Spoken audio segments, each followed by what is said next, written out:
Me es muy grato saludaros, aunque sea durante estos últimos meses, como he venido haciendo, aunque sea por un sistema de videoconferencia, pero en todo caso no es menos cierto que el sistema sí que nos está permitiendo llevar adelante estas iniciativas de Inno Talks. La universidad habla y las charlas de innovación que se producen en la universidad.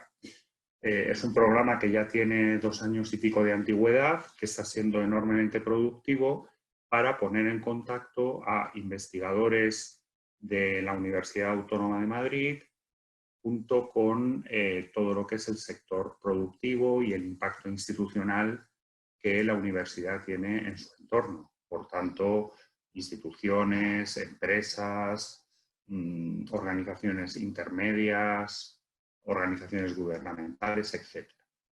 Básicamente lo hacemos además, lo queremos hacer sin que esto ocupe un gran espacio en vuestras agendas. Es decir, dedicamos 1 hora básicamente a realizar presentaciones por parte de nuestros investigadores y por parte de algunos representantes institucionales y empresariales destacados, y luego cualquiera de los presentes puede mantener relaciones y conversaciones bilaterales que puedan, digamos, arrancar o que puedan consolidar vínculos de innovación.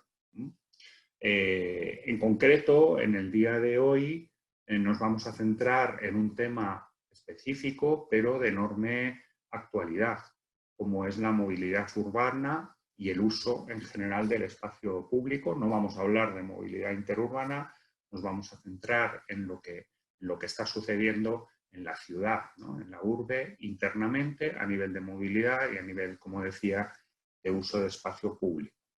Para ello tenemos un programa, creemos que bastante interesante, por parte de la universidad, como científicos, profesores que van a participar. Tenemos al profesor Alejandro Bellojín, que es un profesor del Departamento de Ingeniería Informática de la Escuela Politécnica Superior, que va a hablar de patrones de movilidad, personalización y recomendación. El profesor Félix Muñoz Pérez, vicedecano de Investigación y Transferencia de la Facultad de Ciencias Económicas y Empresariales de nuestra universidad, que puede ofrecer la Facultad de Ciencias Económicas y Empresariales. La profesora María del Mar Alonso, del Departamento de Organización de Empresas de la Facultad de Ciencias Económicas y Empresariales. Movilidad compartida en la era postpandemia. El profesor Julián Moral, del Departamento de Análisis Económico y Teoría Económica de la Facultad de Ciencias Económicas y Empresariales. Explotación de Big Data para la detección de patrones. El profesor Miguel Angoitia, coordinador del proyecto Estimación de Costes del Servicio de Transporte Sanitario por Carretera en España. Y el profesor Carlos Llano, profesor del Departamento de Análisis Económico de la UAM y director de proyectos de CEPREDE, la movilidad de bienes y personas en España, hechos y líneas de trabajo. Por parte de lo que es el tejido institucional y empresarial en nuestro entorno, tenemos a don Juan Corro, director de Tecnologías e Innovación de EMT Madrid, don Raúl Viúdez, director de Tecnología y Marketing en Webull, Webull Más, nuevos servicios para adaptarse a un entorno cambiante, don Carlos Hacha, director de Operaciones y CDO, Chief Digital Officer de ALSA, don Arturo Pérez de Lucía, director general de AEVIVE, don Francisco Huidobro, que es el director de Servicios Digitales de Orange Grandes Empresas, finalmente don Mariano Silveira, Global VP, Vicepresidente of Public Affairs de Cabify, innovando para una movilidad segura, eficiente y sostenible.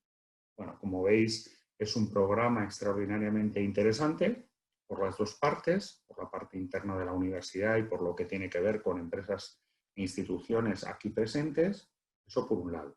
Bueno, y finalmente deciros que en la mesa de presentación de esta jornada está también don Fidel Rodríguez y el profesor José Luis Pau.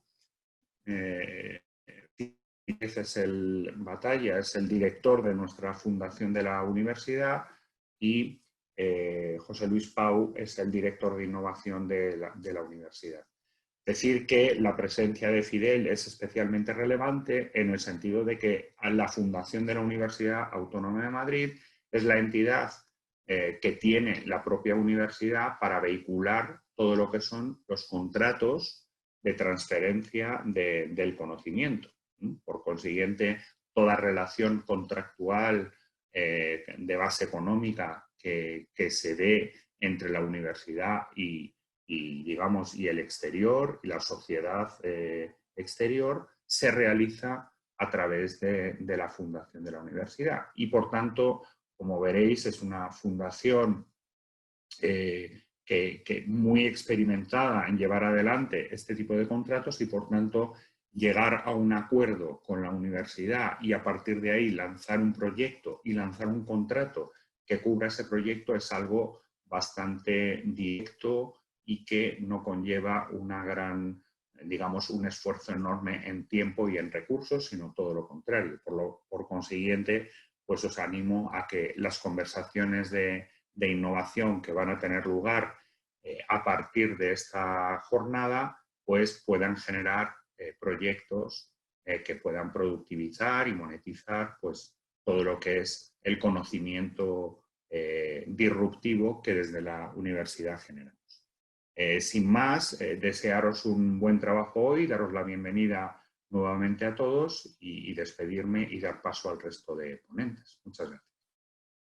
Hola, buenos días a todos. La verdad es que voy a ser muy breve. Yo creo que el vicerrector, el profesor Javier Ortega, lo ha dicho muy bien y simplemente reiteraros el agradecimiento a todos los ponentes que estáis, tanto los académicos de la universidad como, y los ponentes que venís de fuera. Algunos de vosotros también sois antiguos alumnos de la universidad y siempre os brindamos nuestra universidad, ¿no? Para que sea realmente esa plataforma que queremos ser una universidad de excelencia en la educación, en la investigación y por supuesto también en la conexión con el entorno, con el ecosistema que nos rodea en el marco de la innovación. Agradecer que este proyecto se hace en el marco de los proyectos de innovación NOTRI de la Dirección General de Investigación y de Innovación Tecnológica de la Consejería de Ciencia, Universidades e Investigación de la Comunidad de Madrid, que sin su ayuda pues no podríamos ponerlos en marcha y con la cofinanciación del propio vicerrectorado. Y la verdad es que queremos hacer muchos eventos de este tipo en muchas temáticas muy diversas. Hoy hablamos de movilidad, de la importancia de la movilidad, no solo desde un punto de vista tecnológico o digital, sino también desde un punto de vista de la aproximación de las ciencias sociales y las humanidades que tan importantes son en nuestra universidad.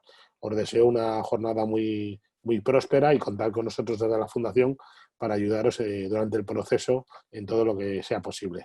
Muchas gracias a todos.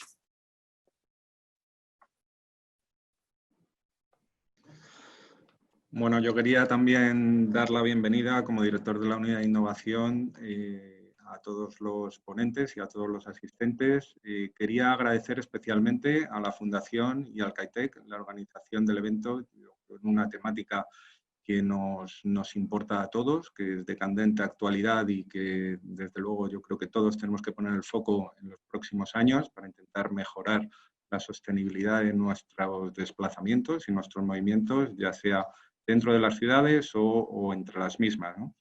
Quería también, simplemente para aquellos que no lo conozcáis, anunciaros el lanzamiento que estamos realizando desde los Open Labs de CIBIS, laboratorios abiertos que sabéis que se conciben dentro de la alianza de la que formamos parte, la Alianza Europea, un foro de movilidad sostenible que va a empezar a andar durante este mes de septiembre y donde se van a empezar a realizar las primeras actividades pronto y en el que esperamos contar con los agentes del territorio, municipios, empresas, consorcios de transporte, académicos, estudiantes que puedan de alguna manera pues, recoger un poco esas necesidades que pueden existir en ese entorno al que se refería Fidel y poder dar salida a proyectos ilusionantes y transformadores de la forma en la que tenemos de movernos, ¿no?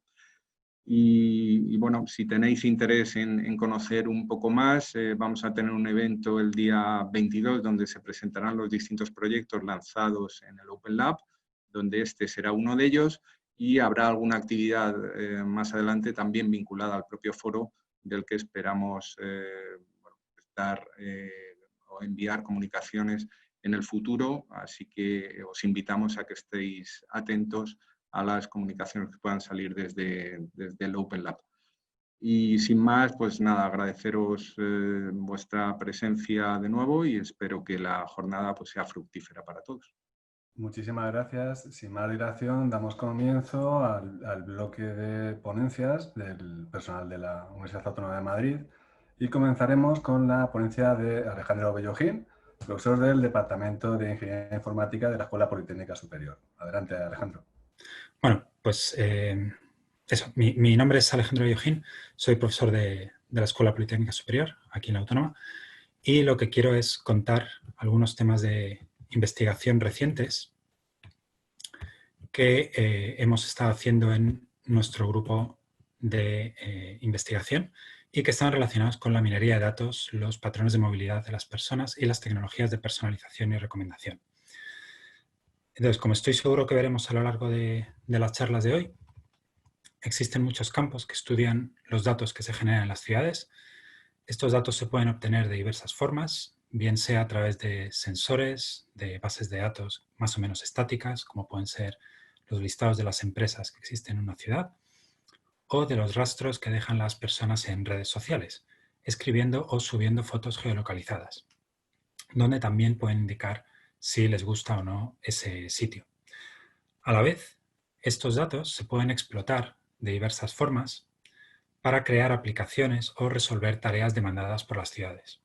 Algunos ejemplos pueden estar en la monitorización o predicción de tráfico, toma de decisiones al calcular rutas entre dos puntos, el seguimiento de la polución o contaminación del aire o incluso la predicción de la energía que se va a necesitar en un momento dado para poder prever el uso y optimizar recursos. En esta charla me voy a centrar en aquellos datos que provienen de los propios usuarios, ya que son la parte clave de los métodos que os voy a mostrar.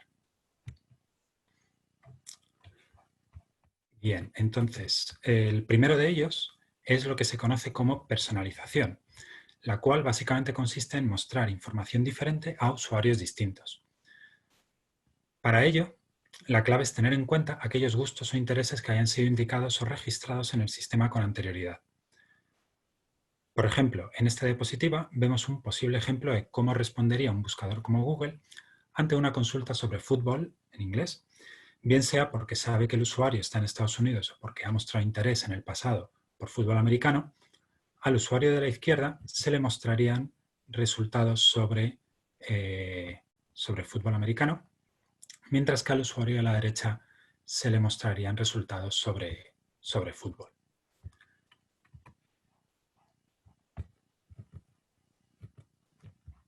A ver. Va con un poco de retraso. Ahora. Vale. Por otro lado, la recomendación es una técnica similar a la personalización, ya que explota los gustos de los usuarios, pero la diferencia principal es que actúa sin que el usuario tenga que decirle nada al sistema.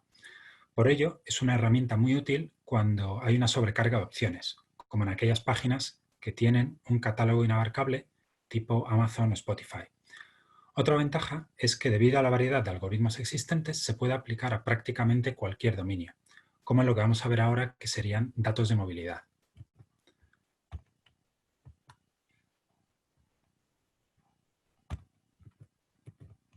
Primero, os quiero mostrar un proyecto muy interesante que empezamos hace unos años y hemos continuado recientemente con la empresa MyStreetBook. En este proyecto se presentan rutas turísticas personalizadas al usuario. Los datos que se explotan son las preferencias que haya indicado el usuario, así como los horarios o los precios de los sitios turísticos. Además, somos capaces de aprender los gustos implícitos según aquellos sitios que los usuarios hayan marcado como visitados o según lo que hayan puntuado. Por otro lado, desde un punto de vista más académico, también hemos explorado, definido y propuesto distintos sistemas de recomendación que han demostrado resultados muy positivos y competitivos. Para ello, como se puede ver en la figura, los sistemas de recomendación pueden explotar tanto información social entre los usuarios como, por supuesto, si las preferencias entre los usuarios y los puntos de interés son positivas o negativas. Además, una señal muy importante en la que nos hemos centrado recientemente ha sido en utilizar el orden en el que la gente suele visitar los sitios para crear rutas con sentido. Esto nos ha permitido proponer sistemas de recomendación que aprenden mejor las tendencias y los patrones de movilidad de los usuarios. Por supuesto,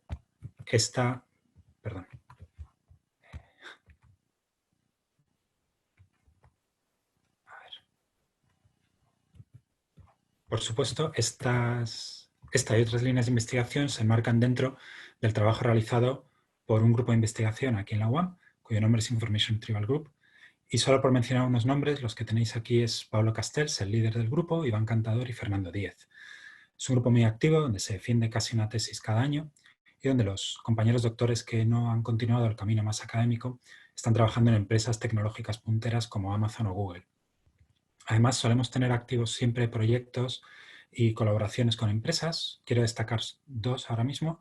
MyStreetBook, que le he comentado antes, pero que además recientemente, junto con la MT, han creado un piloto en la ciudad de Madrid que optimiza los trayectos del día a día. El otro proyecto sería Amermad, un proyecto que se presentó en unas jornadas previas, donde, junto con otros grupos de esta y otras universidades, analizaremos el impacto turístico que tiene América en Madrid. Y poco más.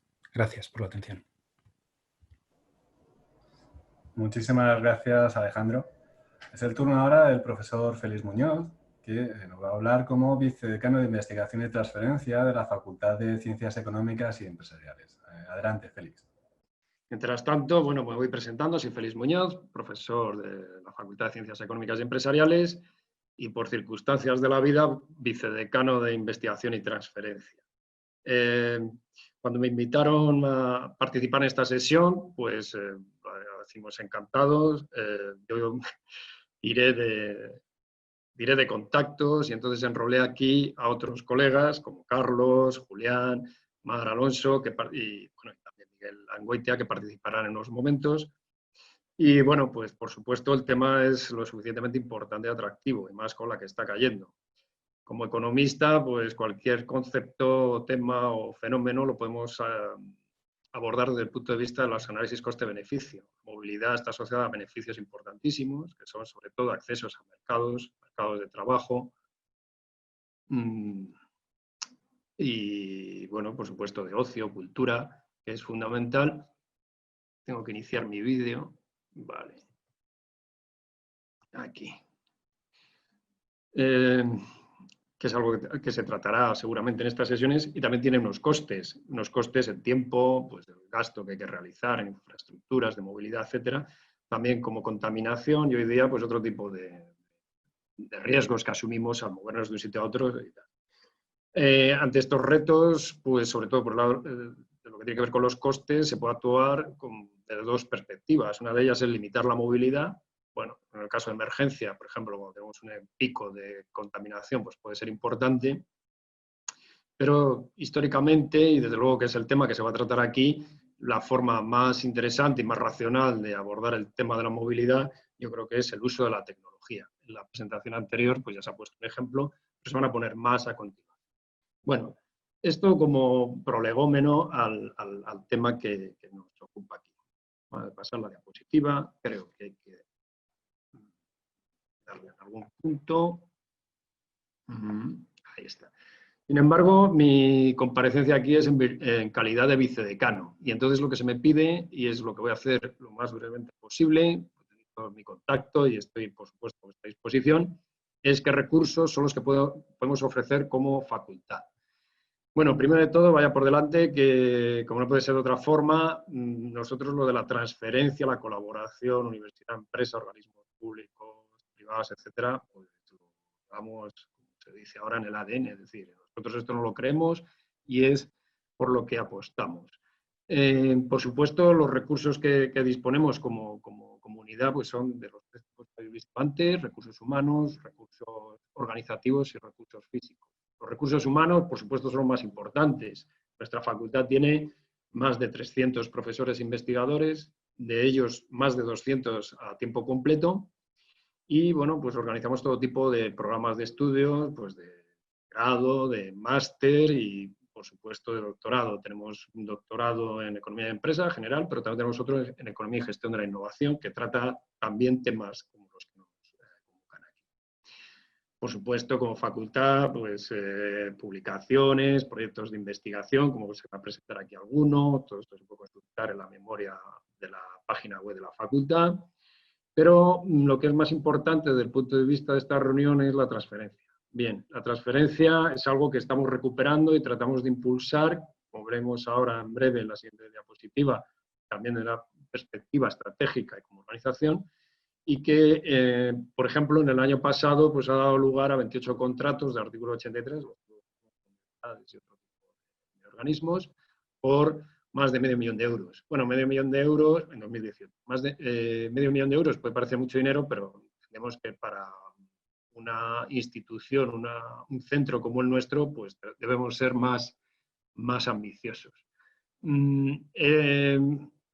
Supongo, los que estéis en la universidad lo sabéis seguramente, pero los que estáis fuera, que estáis en empresas o en otros organismos, como sabéis, se ha activado desde hace poco el famoso sexenio de transferencia. Esto es muy importante porque está suponiendo un incentivo muy potente para nuestros investigadores, precisamente para enrolarse en este tipo de actividades que comentaremos luego en coloquios, en las conversaciones paralelas con vosotros, de bueno, qué podemos hacer conjuntamente. En la actualidad nosotros tenemos 22 grupos de investigación reconocidos por la Universidad Autónoma de Madrid. Algunos de ellos tratan específicamente temas como esto. Tenemos institutos, centros de investigación. Carlos y Julián representan uno de ellos.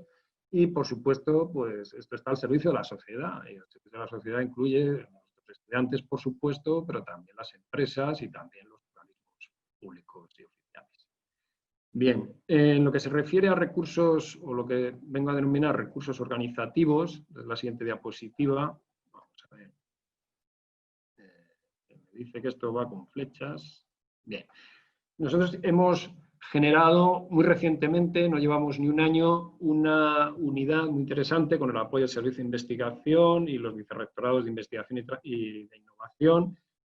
Innovación aquí representada por Javier, rector, y es una oficina de investigación y transferencia. Bien, nuestro objetivo principal desde esta oficina es dinamizar y promocionar la investigación y también la transferencia en la facultad.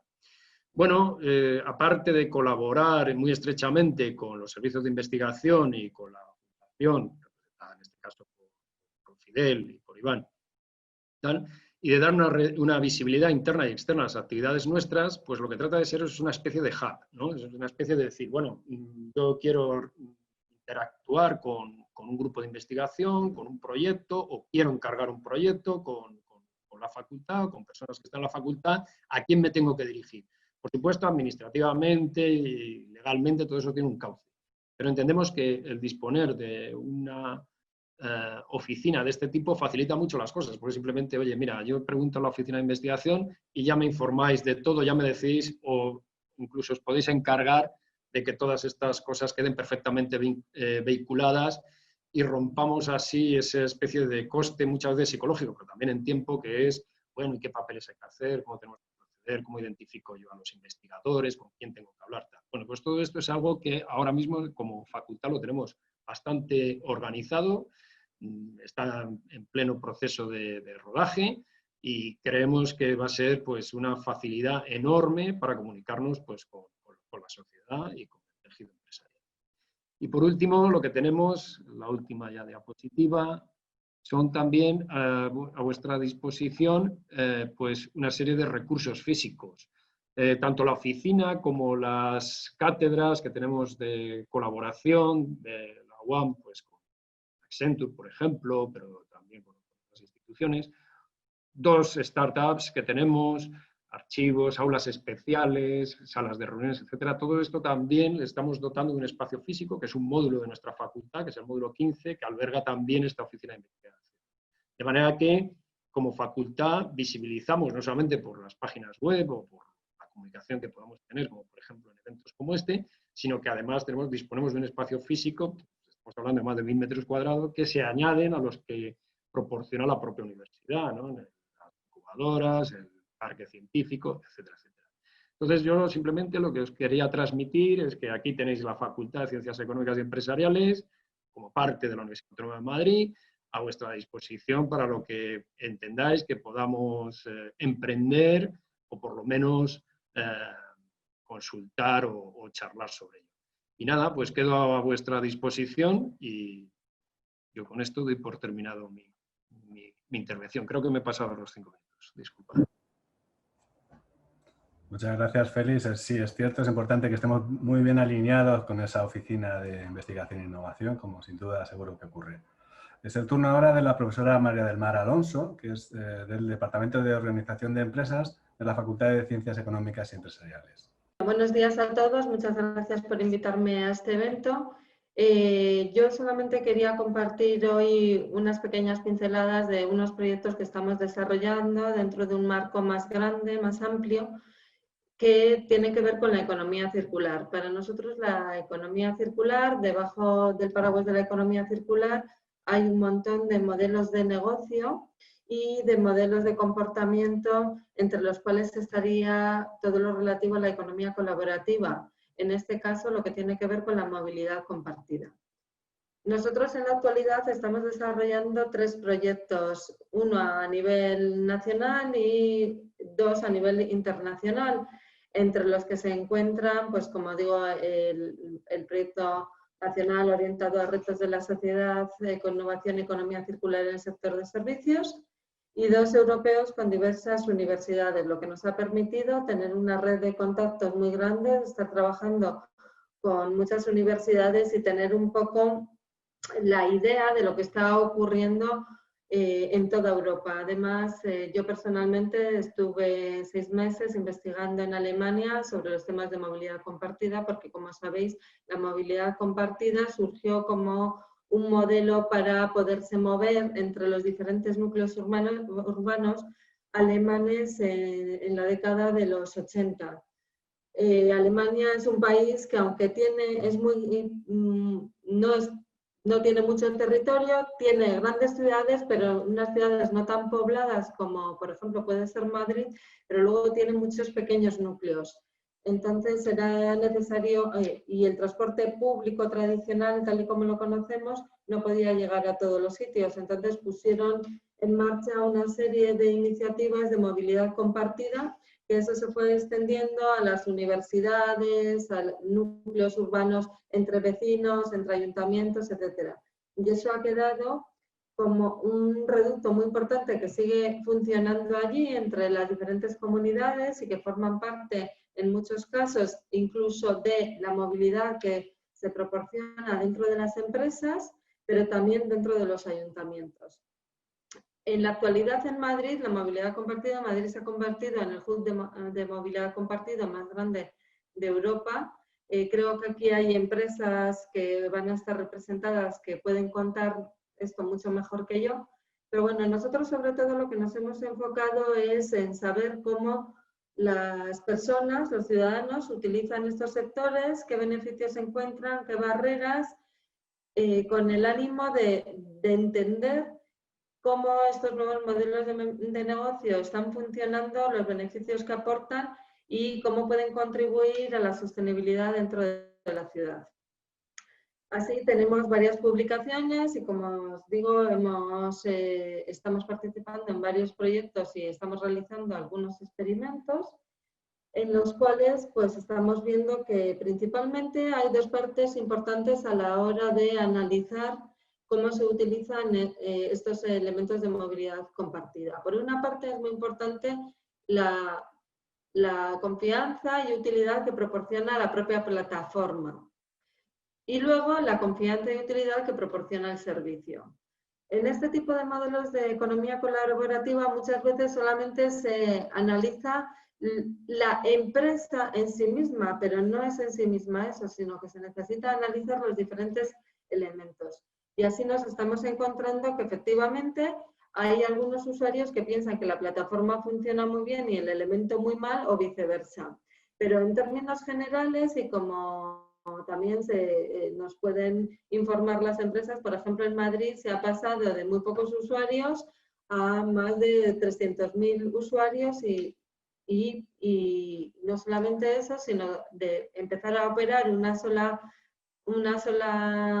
empresa a tener varias empresas operando y ampliando el ámbito de operación de dichas empresas, lo cual está contribuyendo a que los usuarios perciban un servicio de movilidad mucho más amplio y de mejor calidad del que había hasta ahora. Además, está llegando a usuarios que no son tradicionales usuarios de la movilidad pública, y como consecuencia también se está viendo que hay un desplazamiento de lo que es la acumulación de bienes o la acumulación de coches propios a un cambio en el comportamiento de la movilidad.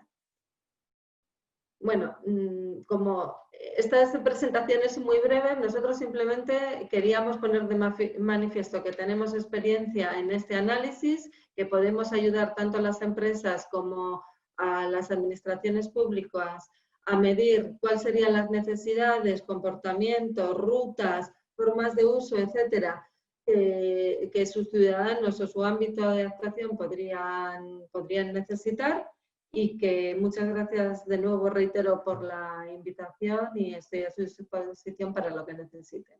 Gracias. Muchísimas gracias, Mar. Es el turno ahora de Julián Moral, que es profesor del Departamento de Análisis Económico, Teoría Económica e Historia Económica de la Facultad también de Ciencias Económicas y Empresariales. Bueno, buenos días a todos. Muchas gracias a Vicerrectora de Innovación, a la Fundación, a Marta y a Cristina por su tarea de apoyarnos en este proyecto. Bien, dentro de la universidad colaboro con Carlos Llano, que es la persona que va a participar después, en una serie de proyectos que también están vinculados al Instituto de Investigación Lawrence R. Klein y CEPRED, en el que analizamos todo tipo de aspectos económicos. Este aspecto en concreto surge de una iniciativa que tuvo Carlos durante el confinamiento y el proyecto Reactívate Madrid, que lanzó el Ayuntamiento de Madrid, con una propuesta de pensar nuevas ideas para el desarrollo de la nueva movilidad después del COVID. Bien, esto nos impulsó a hacer un análisis un poquito más detallado, sobre todo un análisis que facilita la nueva disponibilidad de datos. Durante este confinamiento, empresas tecnológicas, como es el caso de Orange, que participará después, han puesto a disponibilidad de todos los investigadores, vía INE, Instituto Nacional de Estadística, un conjunto de datos que son, la verdad, de lo más rico y lo más útil para analizar los patrones de movilidad. Son las trazas de la localización de los teléfonos móviles. Estos datos nos han mostrado pues, algunas conclusiones interesantes que os enseñaré después, simplemente muy breve. Y otros aspectos que han permitido, pues, por ejemplo, las iniciativas como el Ayuntamiento de Madrid, la iniciativa Open Data, que facilita un montón de datos geolocalizados, entre otros proporciona datos sobre tráfico. Y estos dos aspectos son los que nos movieron más, nos interesaron mucho más. Entonces ya hemos trabajado mucho con las encuestas de movilidad que publica la Consejería de Transportes de la Comunidad de Madrid, y nos interesaba mucho saber dos cuestiones importantes, y es por qué la gente se mueve, para qué se está moviendo, especialmente en un área como el área metropolitana de Madrid, un área que está muy densamente poblada, con algunos problemas graves en sus infraestructuras de transporte, que de repente se ve impactada por algo tan significativo como es una epidemia y un cierre, que de alguna manera sabíamos que iba a tener un impacto sobre la actividad económica. Probablemente lo hemos infravalorado al principio y ahora realmente estamos preocupados por el impacto a más largo plazo que puede tener.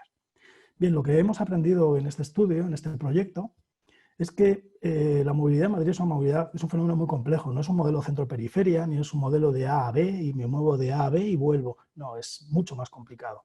Una de las cosas que hemos podido comprobar es que la movilidad, curiosamente, hay mucha movilidad que no está relacionada ni con el trabajo ni con el estudio. Es mucha movilidad, y hablo de movilidad personal, no hablo de movilidad de empresa. Es movilidad muchas veces de ocio. La gente se mueve por puro ocio, porque quieres ir a comprar, porque puedes ir al cine, etc. Una parte muy importante de esta movilidad no es vehículo privado, es decir, es con vehículo público y sobre todo andando. La gente anda bastante y eso es un aspecto que está ahí, que se observa, por ejemplo, en los datos de telefonía móvil. La gente anda a distancias cortas, significativamente un número muy elevado de personas hace distancias que no superan los 5 kilómetros, esa movilidad está ahí y hay que tenerla en cuenta también.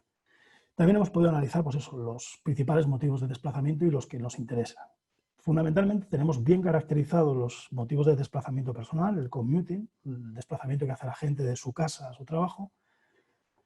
Tenemos menos caracterizados los siguientes y son los que nos preocupan y sí nos gustaría poder profundizar en ellos, en especial en lo que es el delivery, especialmente el impacto que tiene la movilidad urbana de la actividad de transporte, actividad de logística.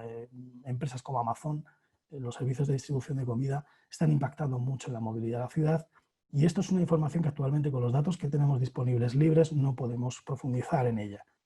Nos gustaría profundizar y probablemente pues, con alguno de los representantes de empresas pues, hablaremos sobre este tema. Bien, los retos de la movilidad pues, lo sabemos todos. Tiene un impacto directo sobre la calidad de vida, el tiempo de desplazamiento de la gente impacta mucho en su nivel de satisfacción con la ciudad, también impacta en la competitividad de las ciudades y la competitividad de las empresas que están en esa ciudad y es un aspecto clave en la transición energética. Estamos aquí discutiendo sobre el impacto que puede tener la ubicación de puntos de recarga del vehículo eléctrico en Madrid, dónde deben colocarse, dónde es más rentable colocarlos, etcétera. Son aspectos fundamentales.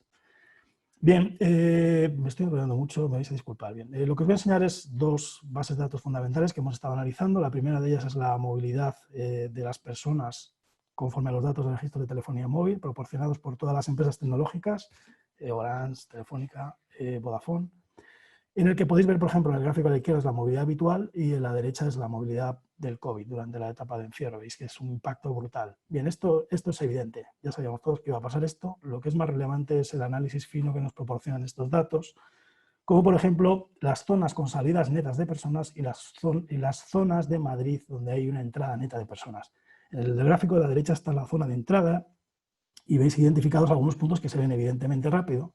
Por ejemplo, la Universidad Complutense de Madrid genera muchísimo tráfico de entrada. La zona de Alcobendas, el polígono industrial que está en la zona norte, ese eje norte, la Universidad Autónoma también, generan mucha movilidad.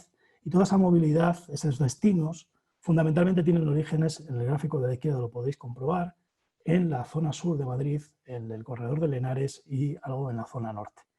Con lo cual tenemos una movilidad que es complicada porque tiene un foco de atracción muy potente en el norte y en el este de la ciudad y con focos de emisión que están colocados justo en los extremos. Bien, esta complica la movilidad, esto lo sabemos todos. De hecho, complica la movilidad de una forma evidente en el tráfico y luego eso lo podemos observar con estos datos que os quería comentar que hemos analizado sobre datos de tráfico de Madrid. Bien, ahí tenéis el perfil horario del tráfico de 2 días típicos, antes y después del confinamiento, donde se puede ver claro los patrones de commuting que generan picos de intensidad de tráfico justo a las horas de entrada, en torno a las 7, y un pico muy fuerte de salida a las 3 de la tarde, perdón. Ojo, que luego hay otro pico a las 8, en torno a las 9, 7, 8, que no tiene que ver con el commuting, y es un pico que nos preocupa bastante porque lo queremos caracterizar y pensamos que aquí tiene que ver mucho en la movilidad por ocio. Y a la derecha tenéis ese gráfico que nos dice qué ha pasado con la movilidad con culpa del COVID. Fijaros que ha caído mucho el commuting de las 7 de la mañana, ha caído el de las 7 de la tarde, pero el de las 3 de la tarde sigue ahí siendo bastante más relevante. De hecho, si ahora habéis circulado, estos son datos de mayo, si habéis circulado por Madrid veréis que a las 3 de la tarde, las 2 a las 3 es la hora más complicada para circular por la M30. Bien, estos datos también nos van a permitir un análisis mucho más fino, por ejemplo, una intensidad de tráfico, una localización de puntos calientes de tráfico y qué ha ocurrido durante este periodo. Bien, vais a ver que el gráfico de la izquierda es mayo, el de la derecha es... gracias, Marta, me estoy pasando mucho. Bien, lo que decía es que hay zonas de Madrid que han cambiado mucho el tráfico, fundamentalmente zonas comerciales. Sabemos que esto va a impactar y esto va a cambiar mucho. Bien, nosotros lo que hemos hecho es utilizar diferentes fuentes para modelizar estos flujos de transporte. Tenemos un modelo que funciona adecuadamente bien para algunos casos concretos, pero nos gustaría desarrollarlo. Y bien, esto es lo que estamos realizando actualmente y bueno, espero que podamos seguir avanzando en ello y podamos montar resultados. Muchas gracias a todos por vuestra atención y muchas gracias. Muchas gracias a ti, Julián. Es el turno ahora del profesor Miguel Angoitia, del Departamento de Economía, Hacienda Pública, de la Facultad de Ciencias Económicas y Empresariales. Adelante, Miguel. Bueno, en primer lugar también yo quería agradecer la invitación, por supuesto, a participar en estas jornadas de InnoOne Y bueno, estamos hablando de movilidad y hay algunos casos de movilidad un poco especiales y bueno, yo me encargo de uno de ellos en concreto porque en general a nadie en principio le gustaría utilizar la movilidad porque esté enfermo, pero existe esa movilidad para transportar a personas enfermas, existen las ambulancias y eso es lo que un grupo de profesores de la Facultad de Económicas, bueno, pues trabajamos en colaboración con la Federación Nacional de Empresarios de Ambulancias ahora mismo. Si yo tuviese que simplificar, porque la presentación es muy breve, la característica del sector de las ambulancias en nuestro país diría que básicamente esa característica sería la diversidad. Y esa diversidad proviene de dos fuentes, tendría dos orígenes. En primer lugar, uno sería una cuestión meramente geográfica. Quiero decir, cuando hablamos de movilidad de las ambulancias, la distancia es un elemento clave. Y aquí tenemos posibilidades muy diversas, desde ciudades con más o menos congestión, pero con mucha población donde los desplazamientos podrían ser muy cortos, pero tendríamos una situación totalmente distinta cuando nos vamos al mundo rural, en el que a lo mejor el desplazamiento de una persona enferma requiere un desplazamiento de muchos más kilómetros o incluso un desplazamiento interprovincial o entre comunidades autónomas incluso. Entonces, la distancia, digamos que es una variable que tiene mucho efecto sobre el transporte de ambulancias. También las características orográficas, no va a ser lo mismo cómo se presta el servicio en un territorio más o menos plano a lo que podrían ser áreas de montaña o en las que la nieve o el hielo, por ejemplo, pueden tener más o menos presencia. De hecho, en algunos territorios, por ejemplo, se exigen que las ambulancias sean furgonetas 4x4, ¿no? También esta diversidad de la geografía se va a traducir en un efecto, va a tener un efecto sobre el tipo de servicios que se prestan y cómo se prestan. Por ejemplo, en las grandes ciudades es muy fácil poder prestar el servicio de ambulancias compartidos. Para quien no esté muy puesto en el sector, existen básicamente 4 tipos de ambulancias. 2 ambulancias que no serían de urgencia, que no tendrían, digamos, capacidad médica, que serían el transporte simplemente de una persona enferma desde su casa a un hospital, que podría ser un transporte individual o un transporte colectivo, cuando la gente está lo suficientemente bien, pero tiene que ir a hacerse una prueba a un hospital, pero no puede ir por sus medios. Es relativamente frecuente que haya un transporte colectivo de enfermos. Bueno, eso en el contexto de una gran ciudad es más o menos viable, muy fácil hacer las rutas, pero cuando nos vamos al mundo rural, de nuevo, las dificultades se multiplican bastante, ¿no?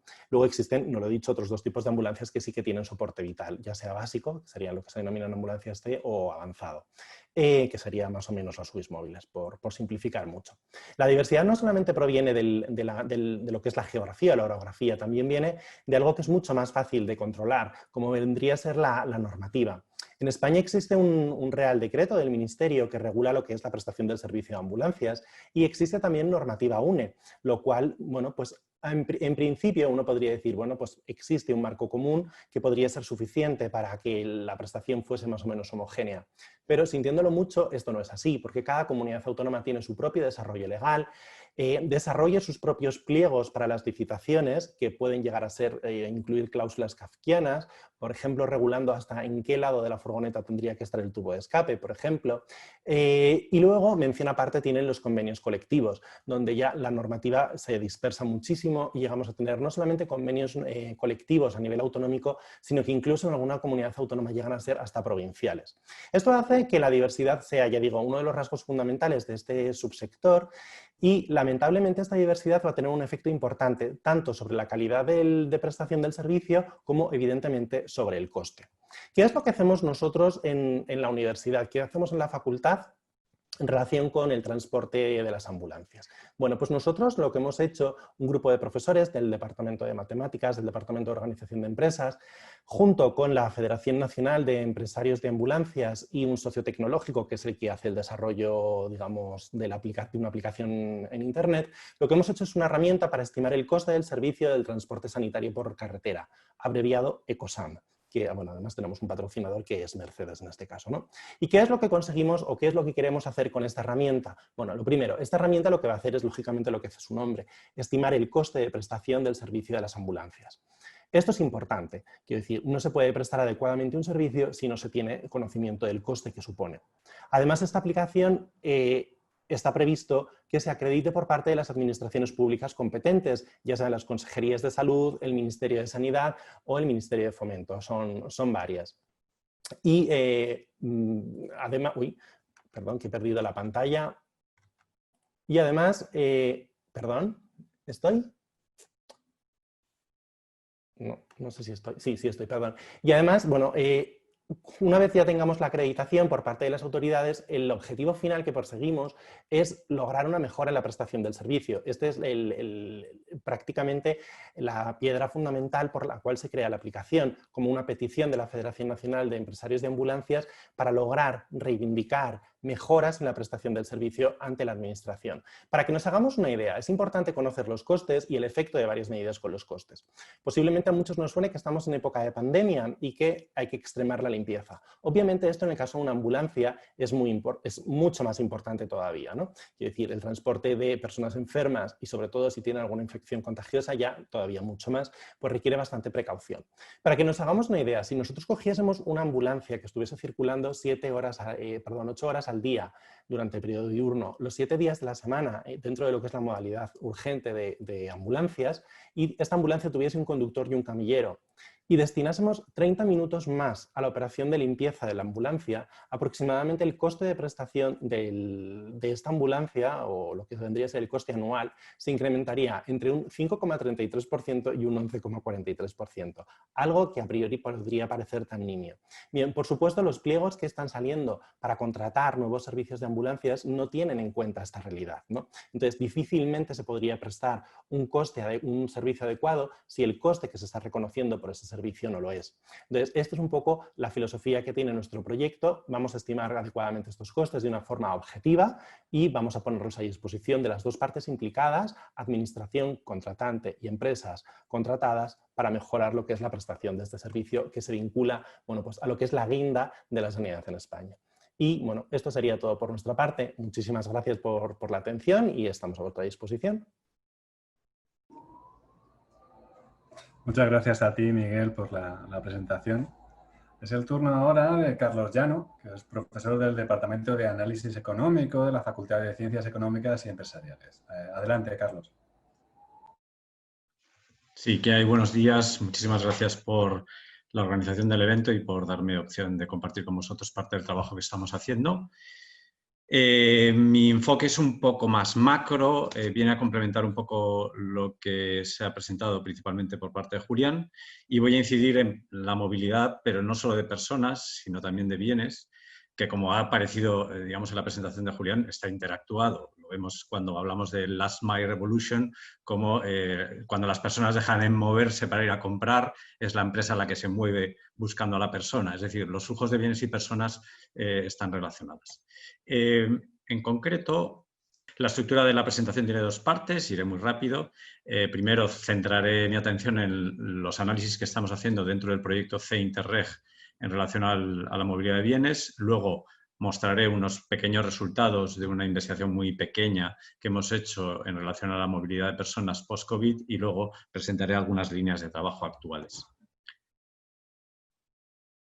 El proyecto C-Interreg nace en 2004, básicamente es una iniciativa para llenar uno de los principales huecos estadísticos que hay en España, pero que hay en todos los países del mundo, que es básicamente saber cómo comercian las regiones que hay dentro del país entre ellas.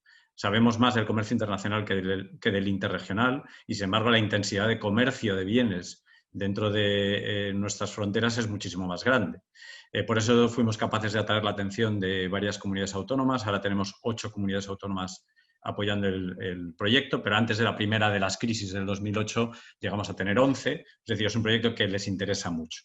Básicamente construimos una base de datos de movimiento de mercancías entre provincias y regiones por tipo de producto, tipo de modo de transporte, y que nos permite hacer zoom espacial, geográfico, territorial, etcétera, y que luego alimenta modelos de simulación que nos permite hacer análisis de impacto de cómo cualquier cambio en la economía incide sobre el resto de las regiones y provincias, básicamente a través de los canales de relaciones que dibuja los intercambios de bienes y servicios. Tenemos una página web que podéis visitar donde tenemos datos que se pueden descargar a distintos niveles de usuario, una serie de dashboard, publicaciones, etc. En relación a esos dashboards, por ilustrar, tenemos tanto la capacidad de mostrar o de analizar estructuralmente cómo España se relaciona entre sí, cómo Madrid comercia con Cataluña, cómo Castilla-León o cómo Zamora comercia con Valladolid, pero también lo podemos analizar desde el punto de vista temporal, coyuntural, es decir, tenemos un indicador trimestral de la intensidad de comercio y en ese sentido podemos utilizar los flujos como el pulso de la economía territorializada.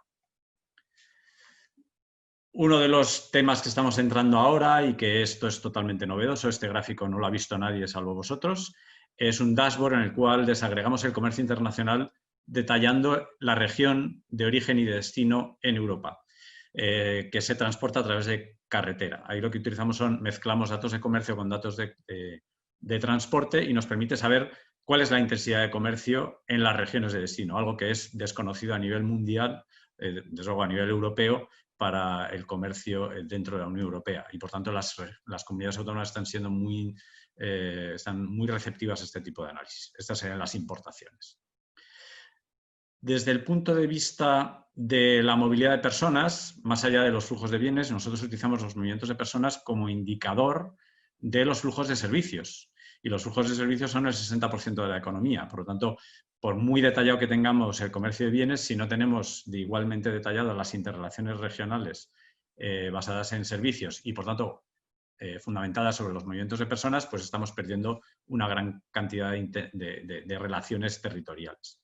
Aquí lo que he utilizado como complemento al indicador que ha mostrado Julián del INE, yo me he centrado en el indicador del Ministerio de Fomento, que utiliza datos principalmente de Orange, si no me equivoco, para el traqueo de móviles, y luego lo confronta con datos estructurales de una serie grande, un panel grande de colaboradores, entre los que está ALSA, la movilidad urbana, etcétera, etcétera.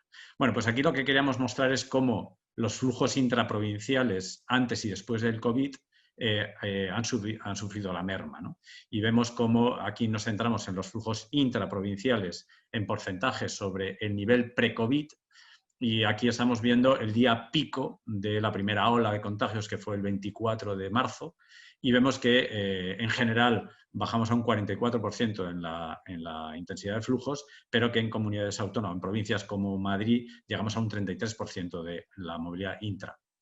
Cuando lo desagregamos por flujos interprovinciales de entrada o de salida, también la caída en Madrid llegó al 22% y al 24% en las salidas. Vemos bueno, la riqueza de estos indicadores de movilidad.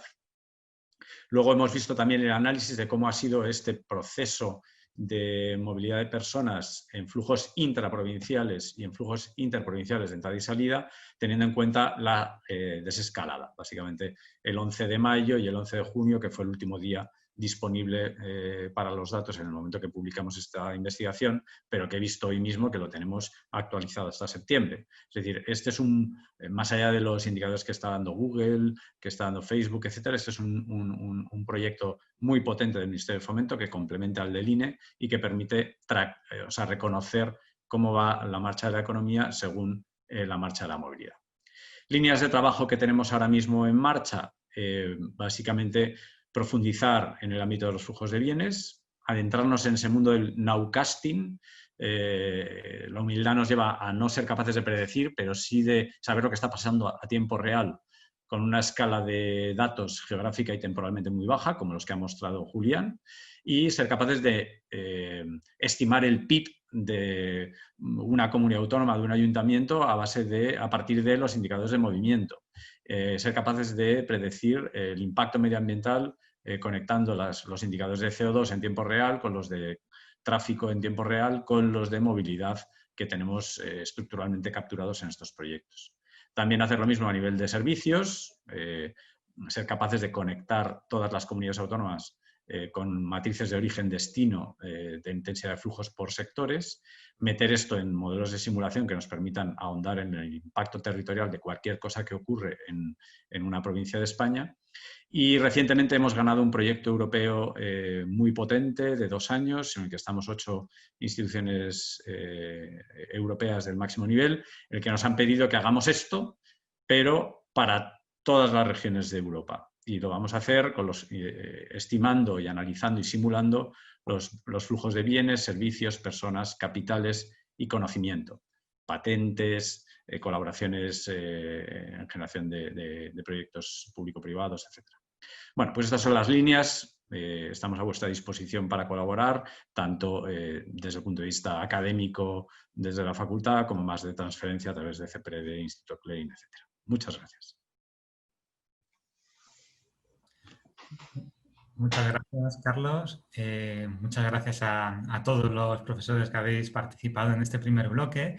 Yo soy José Tomás Romero, el director de Innovación, Promoción y Transferencia de Conocimiento de la Fundación de la Universidad Autónoma de Madrid. Y voy a conducir este siguiente bloque con las entidades externas, las entidades invitadas, que realmente algunas ya han sido referenciadas en las ponencias que habéis hecho previamente. Queríamos comenzar, según la agenda, con el director de Tecnología e Innovación de la EMT de Madrid, de la Empresa Municipal de Transportes, Juan Corro, que nos va a comentar la iniciativa del Smart Bus de Madrid como aplicación de la tecnología del autobús bajo demanda en Madrid. Adelante, Juan, puedes conectar la cámara cuando quieras. Muchas gracias a la Universidad Autónoma por esta invitación de hablar de movilidad, de ciencia, de innovación. No puede ser algo que nos interese más en general a la MT y a mí por el título particular que me han asignado como director de Tecnología e Innovación. Yo creo que es la primera vez que hay un director específico con rango de innovación en el título o la descripción del puesto, así que para mí es un honor estar aquí. Quería compartir con todos ustedes nuestra experiencia del Smart Bus en Madrid que hemos tenido que vivir en estos tiempos de coronavirus. Para empezar, no sé cuántos conocerán cuál es la iniciativa del Smart Bus Madrid y un poco qué es lo que estamos pensando nosotros al respecto desde MT. Vamos a ver qué tal van las transparencias porque a mí me sale que van muy despacio, pero espero que alguien los pueda ver bien. Empiezo con una visión que hemos tenido y que hemos aprendido en medio de la pandemia, y es que ha habido un momento que nos hemos encontrado con un shock de toda índole organizativa interna y también de prestación de servicios de movilidad y por ejemplo, la retirada del efectivo súbita de los autobuses, la incorporación de nuevas medidas de teletrabajo en la organización han sido grandes retos. Y yo uso siempre esta imagen que es el Arca de Noé. Entonces la pregunta es, ¿por qué señor este señor de MT nos trae aquí un Arca de Noé? Porque nosotros tenemos siempre la reflexión de que solo pudimos usar en la pandemia lo que habíamos preparado antes de la pandemia. Es decir, ¿cuándo construyó Noé el Arca? Pues cuando no llovía, porque cuando llueve ya se hace demasiado tarde y no hay ninguna posibilidad de establecer medidas demasiado rápidas que sean estructurales. Así que para nosotros la innovación y la visión a futuro y probar las cosas antes de que llueva es esencial en nuestro quehacer. Y esa era un poco la visión por eso estamos empezando con nuevas tecnologías como el Smart Bus en Madrid. El Smart Bus en Madrid no deja de ser un sistema de transporte que hemos implementado en la zona sur de Madrid, en esa zona. A ver, no sé si me deja controlar el vídeo o el vídeo ya el zoom le parece demasiado. A ver, ¿me deja moverlo? No, me quiere, pero no tanto. Así, pues ahí se ve, es una capacidad que uno tiene de moverse en toda la zona de ocupación, que son esas 3 islas azules que aparecen en la aplicación, y uno puede solicitar ser recogido en cualquier lugar de esas 3 zonas y ser llevado a cualquiera de esas zonas. Las zonas de los lados son el Infanta Leonor y el 12 de octubre, porque también teníamos una vocación de intentar facilitar el traslado de y hacia los hospitales en estos tiempos de pandemia. Es un cambio bastante importante a nivel de movilidad porque pasamos de un sistema regular donde uno baja a una parada y aparece siempre un autobús y lo coge sobre la marcha y normalmente de una manera completamente anónima, al menos durante la operación, porque el abono de transporte sí que es nominativo, pero no lo conoce el conductor y no le importa, a un sistema de autobús donde uno tiene que bajarse una aplicación, tiene que registrarse en esa aplicación, hacer una reserva, es decir, lo tiene que hacer con anticipación y esperar un bus en una parada determinada, que es la que te asigna el sistema, de manera que no es una ruta fija, con frecuencias fijas y paradas fijas, sino que es una zona de influencia a la que estamos dando prestación de servicios a una hora determinada que le comunicamos. Y una vez arrancado el viaje, aquí sería cómo es el proceso de solicitud o de reserva del autobús, que básicamente uno elige la zona, va diciendo quiero ir de aquí a aquí y después de ir de ese sitio a ese sitio seleccionas la hora a la que quieres ir al hospital, por ejemplo, o que te vaya a buscar desde el hospital porque salgo de trabajar a las 3, lo solicito y ya me reservo el viaje. Y una vez que arranca el autobús, pues se ve así en una visión pues más parecido a otro tipo de movilidad, pues como podría ser un MyTaxi, un Uber, un Cabify, donde hemos puesto un autobús así del tamaño de un par de Bernabéus para que se vea bien y generando una experiencia digital muy, muy satisfactoria y novedosa para los autobuses.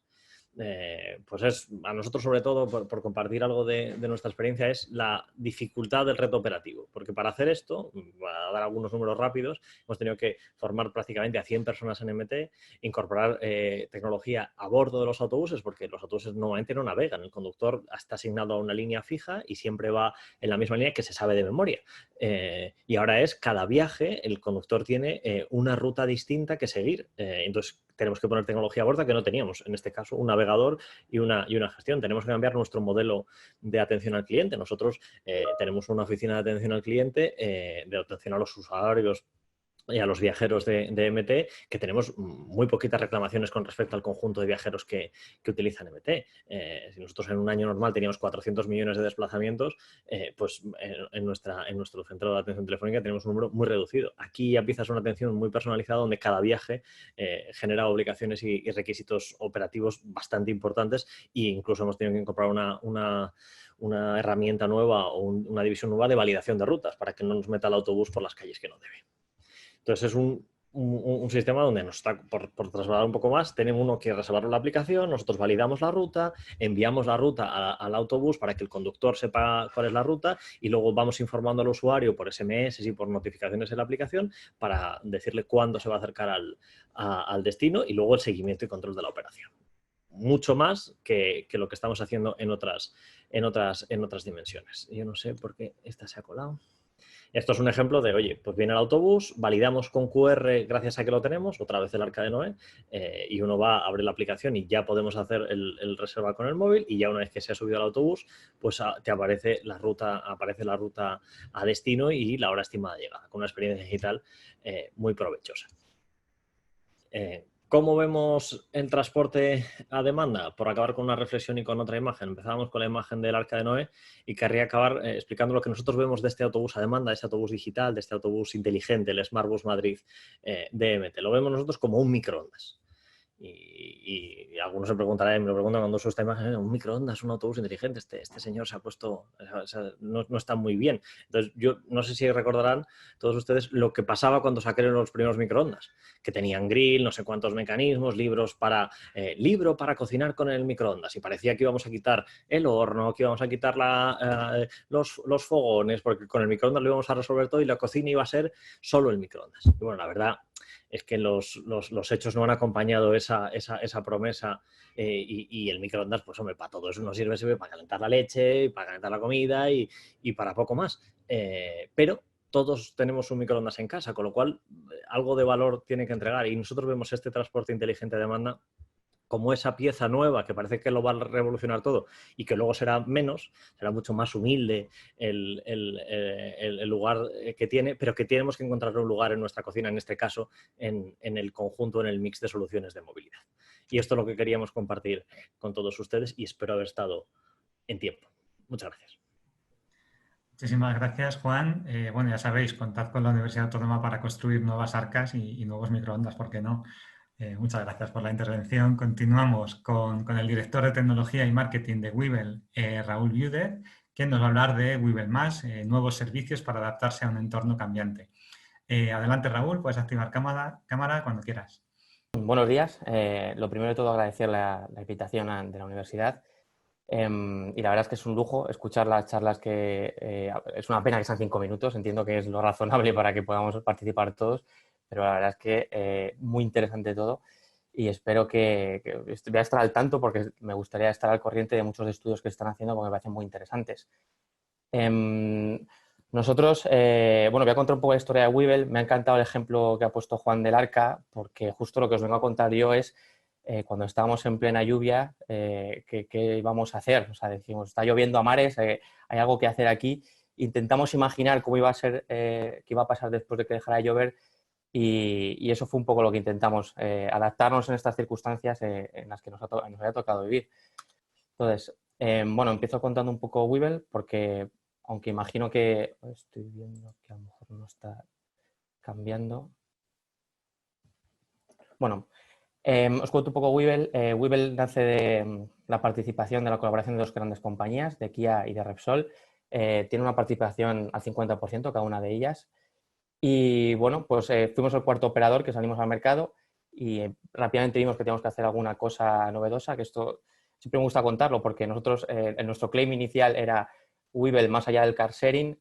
Cuando llevamos 4 o 5 meses de operación nos dimos cuenta que, aunque para los que estamos en el mundillo ya había que buscar novedades al car sharing, la realidad es que todavía había que explicar el car sharing desde un punto de vista mucho más básico y había que atraer a muchos nuevos clientes. Entonces, ahí, aunque fuimos el cuarto operador, para muchos clientes habremos sido el primero realmente. Entonces, bueno, os cuento un poco. 500 Kias Niros híbridos enchufables, que esta es una de las grandes diferencias que trajimos al mercado, que era, en lugar de un coche 100% eléctrico, era un coche que tenía 70 kilómetros de autonomía eléctrica, que tiene, y aparte tiene un depósito de combustible que le permite llegar hasta 700-800 kilómetros de autonomía.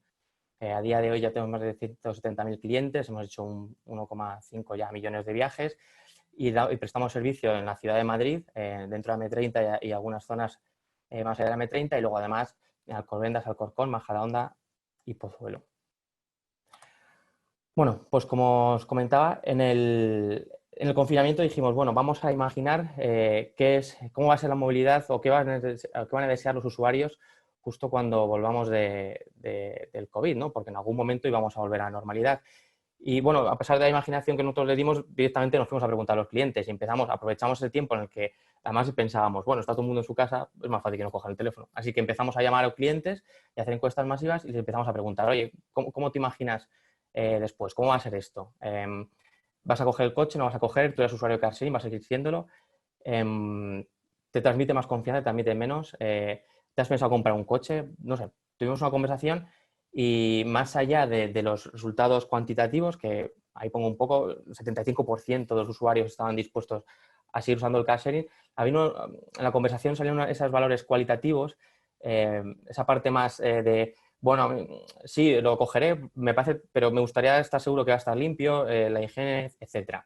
Entonces, bueno, dándole vueltas a esto, incluso viendo estudios, comentaba aquí, había un montón de estudios que habían hecho este tipo de preguntas. Vimos que el car sharing iba a seguir teniendo futuro. Entonces dijimos, bueno, ¿y qué servicios podemos prestar adicional? ¿Qué podemos prestar adicional al usuario? Y entonces, como justo era junio, los usuarios ya empezaban a pensar, nos decían si iban a poder moverse o no, les preocupaba saber si iban a poder ir de vacaciones a su pueblo, a ver a sus familiares.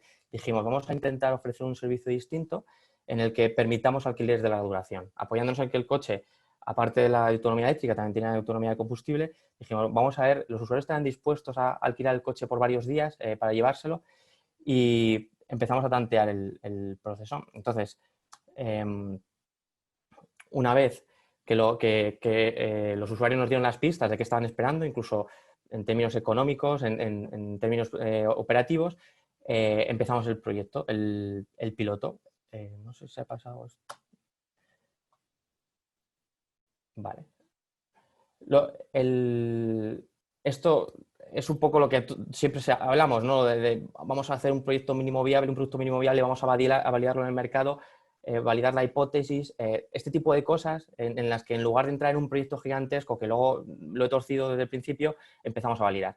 Y entonces, con una fase piloto con nuestros primeros clientes, los que ya nos habían dicho que efectivamente esto les podría interesar, hicimos una web muy rápida para que se tuvieran que reservar los vehículos a través de la web, y entonces empezamos a rodar.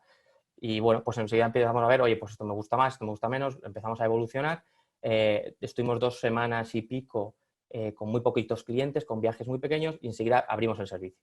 Y entonces, bueno, los servicios tienen que traccionar, los clientes tienen que empezar a conocerlo.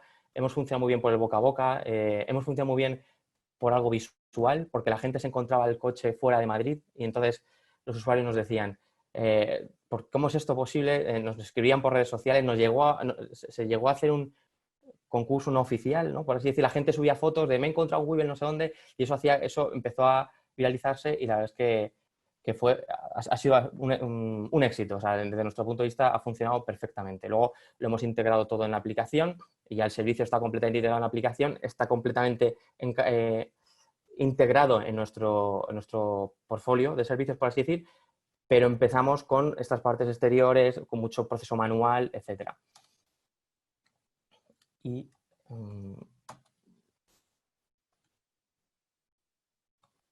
bueno, ese era un ejemplo de las comunicaciones que habíamos tenido con los clientes y tal, y nada más.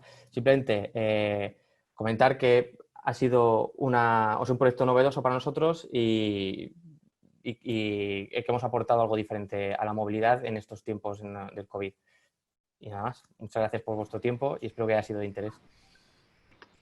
Muchísimas gracias a ti, Raúl. Muy interesante, además, tener en cuenta a los clientes es pues una de las cosas principales para lanzar innovaciones ya bien orientadas. Y continuamos ahora con el director de operaciones y Chief Digital Office de ALSA, Carlos H. Ledesma, que nos va a hablar de las tendencias en movilidad de personas, operación y digitalización. Carlos, cuando quieras puedes activar cámara y adelante. Hola, buenos días a todos.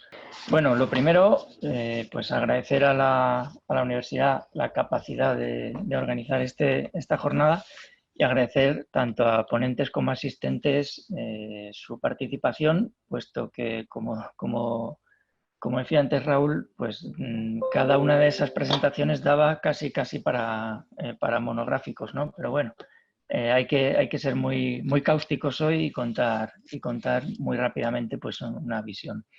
Yo he preferido centrarme en, aunque haré alguna referencia, no en la época COVID, post-COVID, sino vamos a pensar que toda esta pesadilla pasará y pese a que muchos patrones van a cambiar o están cambiando y lo van a hacer de manera acelerada, pues podamos volver pronto a entender la movilidad como siempre la hemos entendido.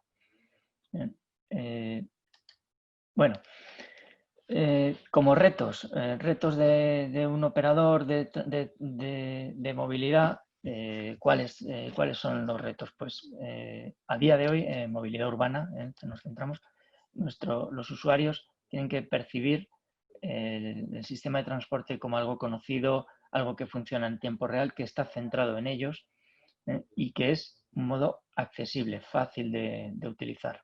Para eso necesitamos una integración plena. Antes podíamos hablar de sistemas muy aislados, pero ahora necesitamos una integración muy plena con el resto de sistemas de una ciudad y una operación excelente. Nadie nos va a admitir como operadores fallos en esa operación en términos de eficiencia, en términos de puntualidad, en términos de seguridad. La gente quiere volver a casa y quiere volver sana y salva, ¿no? Bueno, en esto estamos hablando mucho del Mobility as a Service y en términos de movilidad es la gran cuestión. Uno de los puntos más críticos, y tengo que pasar muy rápido por ello, es que tendemos a equivocar el concepto de Mobility as a Service con la plataforma de Mobility as a Service. Y eso suele ser un problema bastante grande. La clave de todo esto es cómo hacer que diferentes modos convivan, se complementen y den una respuesta a las necesidades de movilidad, combinen transportes públicos masivos con transportes no tan masivos y que estén plenamente centrados en el usuario. Hoy todavía tenemos muchísimos problemas de integración y estamos demasiado focalizados en la plataforma por encima de los conceptos. Desde un punto de vista de la operación, tenemos muy claro que ya no vale la operación tradicional de un sistema de transporte. Antes Juan comentaba un cambio súper crítico en la MT, necesidades de formación, necesidades de tecnología. Bueno, pues estamos todos en lo mismo. Si queremos mejorar una propuesta de valor, no vale lo que hacíamos. Por descontado, tenemos que tener apoyo tecnológico, en donde modelos de Big Data, forecasting, inteligencia artificial y cualquier otra fuerza transformacional tecnológica tiene que acompañar necesariamente, y las empresas que no estemos en esto no estaremos en el mundo de la movilidad a muy corto plazo.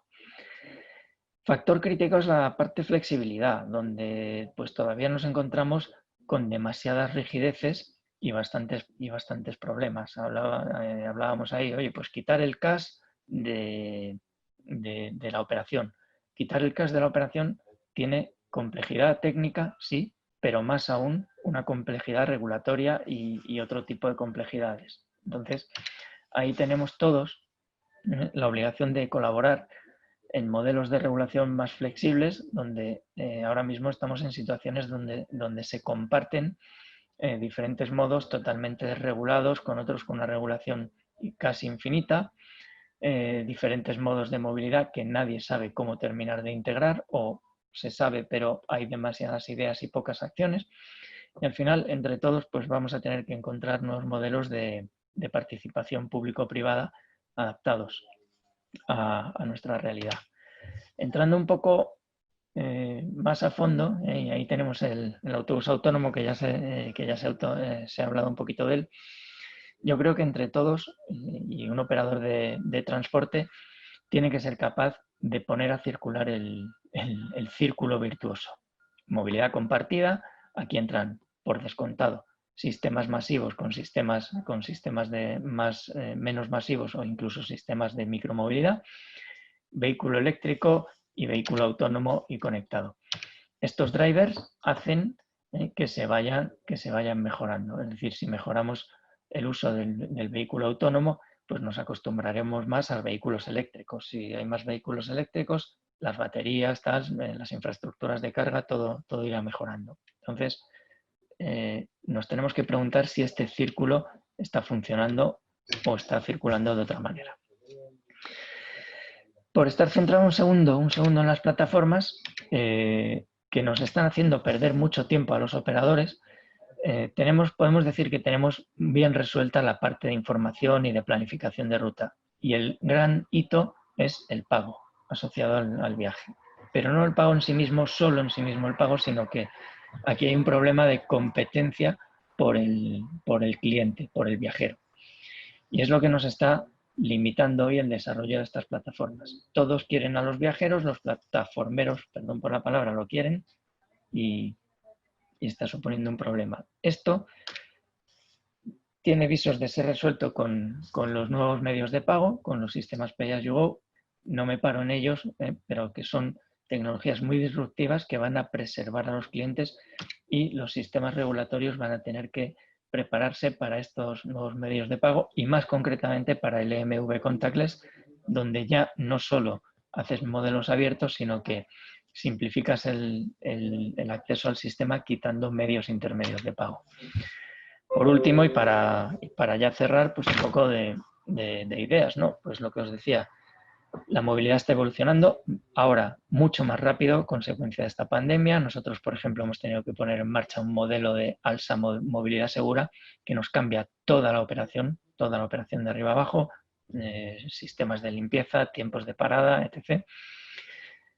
Sin una operación excelente estás fuera del mercado, absolutamente, pero por otro lado, la nueva dimensión de lo que hablaba de un sistema más combinado, pues abre nuevas posibilidades de futuro y de desarrollo que esperemos que los índices de movilidad vuelvan con fuerza lo más pronto posible.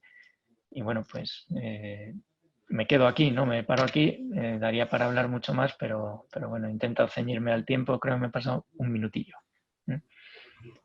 Bueno, pues muchísimas gracias, Carlos. La verdad es que ese círculo que has comentado, ese círculo virtuoso con temas de movilidad compartida, vehículo eléctrico y autónomo, bueno, es clave, ¿no? Y ahí estamos apoyando, ya lo sabes, y es un gustazo ver ese autobús autónomo y eléctrico circulando por nuestro campus. Y hablando además de vehículo eléctrico, tenemos ahora al director general de la Asociación Empresarial para el Desarrollo e Impulso del Vehículo Eléctrico, AEDIVE, Arturo Pérez de Lucía, que nos va a hablar de la innovación en la movilidad eléctrica, retos y oportunidades. Arturo, puedes conectar cámara y cuando quieras. Agradecer a la Universidad Autónoma y a quienes nos están escuchando pues, por la invitación y por atendernos. Lo que voy a hacer es una reflexión de la movilidad eléctrica y la innovación, lo cual pues, en 5 minutos es como escribir la historia de la humanidad en un POSIT, pero lo voy a intentar.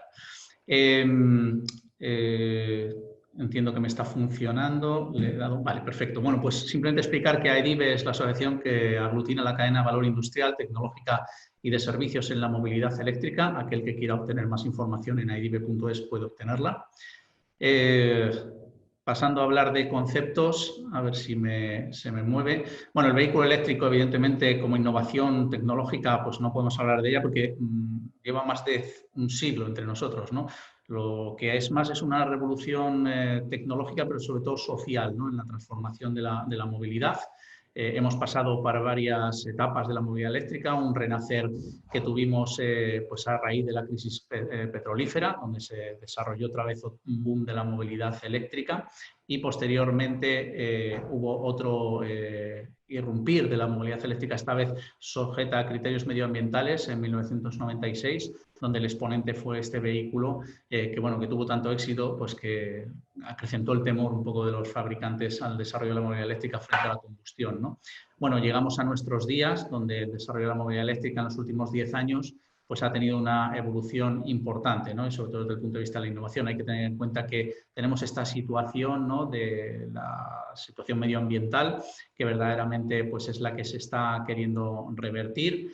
Tenemos unas emisiones antropogénicas que son las que generan el ser humano y que son las que nos están produciendo pues, catástrofes como estas que vemos aquí, con lo cual es importante en ese sentido actuar desde el punto de vista medioambiental. También tenemos el de la contaminación del aire, evidentemente con un parque que en España es excesivamente avejentado, de más de 12 años, y es sobre el que hay que actuar, que genera problemas tanto cardiovasculares como pulmonares, ¿no? Y es importante porque genera muertes, pero además tenemos un reto importante que es el de la contaminación acústica, que verdaderamente pues, es un factor también importante que debemos tener en cuenta para resolver y que bueno, pues desde el punto de vista del vehículo eléctrico, que es, no emite ruido en la propulsión, pues evidentemente es importante. No me está funcionando perfecto, pues como decía, el tema de la contaminación es también importante tenerlo en ese sentido en cuenta. Disculpadme porque esto va más lento de lo que yo pensaba y realmente ya no sé ni qué slide estamos viendo. A ver si pasa a la siguiente. Veo que no, voy a darle aquí a ver qué pasa. Estamos con contaminación acústica, pero sí que tienes que dar varios clics. Pasamos a esta, que realmente es lo que estamos viviendo, ¿no? Una revolución industrial, tecnológica y de servicios en la automoción y en la movilidad que tiene un eje en el vehículo eléctrico compartido, conectado y autónomo. Si hablamos desde el punto de vista del vehículo eléctrico, para nosotros la movilidad eléctrica es mucho más, el vehículo eléctrico es mucho más que movilidad eléctrica, es también y sobre todo eficiencia energética, ¿no? Para el desarrollo de las energías renovables, generación distribuida y almacenamiento energético, ¿no? Siendo el único sistema de propulsión capaz de interactuar con el sistema eléctrico para lograr esto, ¿no? Y ahí hay una componente de innovación muy potente que evidentemente no podemos descuidar. Desde el punto de vista del servicio, este es un ejemplo, 30 años nos contemplan de la telefonía móvil y el teléfono móvil ha pasado de ser un elemento con el que hacías llamadas a que básicamente lo de hacer y recibir llamadas en un teléfono móvil es casi algo residual y tiene otros servicios, ¿no? Al final la revolución tecnológica va asociada a la prestación de servicios y en ese sentido pues ya se ha comentado el tema de los sharings de moto, coche, bici, eléctricos asociados, todos ellos asociados a la movilidad eléctrica están siendo un ejemplo importante. Es importante tener en cuenta que la movilidad se va a transformar y en ese sentido la movilidad compartida tiene un valor importante. Junto a ello, pues una innovación tecnológica pues que está basada en la conectividad de los vehículos, donde la información que va a compartir el usuario con otros vehículos, con otros sistemas, pues es importante. Digamos, la conducción autónoma, de la que ya se ha hablado y exponentes, por ejemplo, el ejemplo de ALSA que se ha puesto, evidentemente algo que hay que tener en cuenta. Pero también nos llegan nuevos sistemas de movilidad, perdón, es que esto va lento. Como este tipo de sistemas de movilidad, esto es un vehículo real que me encontré en un evento antes de la pandemia en Marsella y evidentemente esto va a generar un potencial de industrial y tecnológico y de innovación importantísimo, ¿no? Son sistemas de movilidad que se van a implementar. de forma importante. Las infraestructuras de recarga, que duda cabe que van a tener un desarrollo de innovación importante, lo están teniendo ya para ofrecer infraestructuras de recarga con mayor potencia, que además sea capaz de dar a las baterías servicio. La carga inductiva en dinámica, ¿no? Que va a ser, ya se está empezando a implementar y es importante para los vehículos, para los trayectos de media y larga distancia. Sin duda también esa tecnología aplicada en los entornos urbanos para poder tener infraestructuras de recarga inductiva que ya están empezando a ser reales y que no disponen de un cable de carga para poder operar. La carga inductiva en los transportes públicos, y un ejemplo es Madrid, con sus autobuses, donde tienen una línea, y para media y larga distancia en vehículos de gran tonelaje, ¿no? Y que tienen que transportar mercancías y personas en larga distancia, pues también empieza a haber soluciones que empiezan a dar, desde el punto de vista de la innovación, respuesta, ¿no? a esos requerimientos, a esos retos. Otra innovación importante es la del mundo de las baterías y España tiene ahí un reto importante. Tenemos la segunda mina de litio más importante de Europa, que está en Extremadura y capaz de dar servicio a más de 10 millones de vehículos, y eso tiene que implicar un desarrollo industrial basado en las baterías que además cierre el círculo de la fabricación de vehículos. Esto es importante. Las baterías de segunda vida también es algo que desde el punto de vista de innovación tiene su valor, es decir, la batería de un vehículo eléctrico tiene una vida útil embarcada, pero luego también en estacionario, que es importantísimo desde el punto de vista del almacenamiento. Y evidentemente es un vehículo eléctrico. Cuando a mí a veces me dicen que será el futuro, el vehículo eléctrico o el vehículo de hidrógeno, digo, pues los dos son vehículos eléctricos. La diferencia es que uno es por pila de combustible y otro es por una electricidad que obtiene a través de la red. Pero sin duda va a ser algo que va a tener un desarrollo importante, desde mi punto de vista también, sobre todo para media y larga distancia en vehículos pesados. Al final, esta reflexión es para mí la más importante. No es la especie más fuerte la que sobrevive ni la más inteligente, sino la que responde mejor al cambio. Y bueno, pues espero haber estado dentro del tiempo y, si no, disculpas, y a vuestra disposición para lo que podamos hacer. Muchísimas gracias, Arturo. Yo quería aprovechar tu presentación además para comentar que, además de nuestros investigadores de la Facultad de Ciencias Económicas y Empresariales y de la Escuela Politécnica Superior, tenemos una Facultad de Ciencias muy potente que, entre otras muchas cosas, también trabaja en temas de baterías y distintos componentes químicos para este tipo de energía que nos impulse, ¿no?, en el vehículo eléctrico. Continuamos con el director de Servicios Digitales de Orange Grandes Empresas, Francisco Huidobro Ruiz, que nos va a hablar de la aplicación del Big Data en la determinación de la demanda y los modos de transporte. Adelante, Francisco, cuando quieras. Puedes encender cámara y adelante. Muchas gracias por la invitación a la universidad y a todos los ponentes y asistentes. Y bueno, también muchas gracias a los contenidos que estáis compartiendo, que la verdad que son muy interesantes, estoy aprendiendo un montón. Y además veo que los datos que estamos proporcionando para análisis de movilidad se están utilizando en casos de uso muy diversos y muy potentes, que la verdad es que más allá del interés económico, la aplicación que se tiene a la transformación de la sociedad, pues siempre tiene cierto orgullo personal el ver que esto se está utilizando y se le está dando realmente un valor alrededor de los datos. Entonces, los datos que se generan desde la red móvil, el que nosotros hacemos en Orange a través de una aplicación que se llama Big Data, que se llama FluxVision, los datos que se generan de la red móvil, la verdad es que tienen muchas ventajas, principalmente por el volumen de información que se genera y que está disponible en todo momento y en cualquier punto de la geografía, lo cual puede dar una visión muy buena, mejor que con cualquier otro sistema, de cuál es la dinámica de una población. Pero nos encontramos siempre con algunas barreras y algunos problemas que vienen muy asociados normalmente a la privacidad y al cumplimiento de la normativa asociada a la protección de datos, que a veces nos impone ciertas restricciones y barreras que no nos permiten hacer lo que los clientes nos piden, sobre todo porque cuando estamos en entornos de movilidad, pues las posibilidades que hay aumentan de manera exponencial en cuanto vamos analizando las diferentes posibilidades de que unos grupos de población se vayan moviendo. Por lo cual siempre es muy importante tener en cuenta las limitaciones que nos impone la privacidad, que no la tecnología, y luego los mecanismos en la cual la información se puede suministrar a los clientes, porque muchas veces pensamos que voy a tener unas matrices de origen-destino, con ciertas segmentaciones horarias por género, edad, sexo y demás, pero que cuando acabamos de generar toda la información, el problema que muchas veces se crea en los clientes es enorme, porque el volumen de información es realmente inmenso y las capacidades de computación que hacen falta tanto para producir los datos como para luego analizarlos, pues suelen ser a veces retos importantes.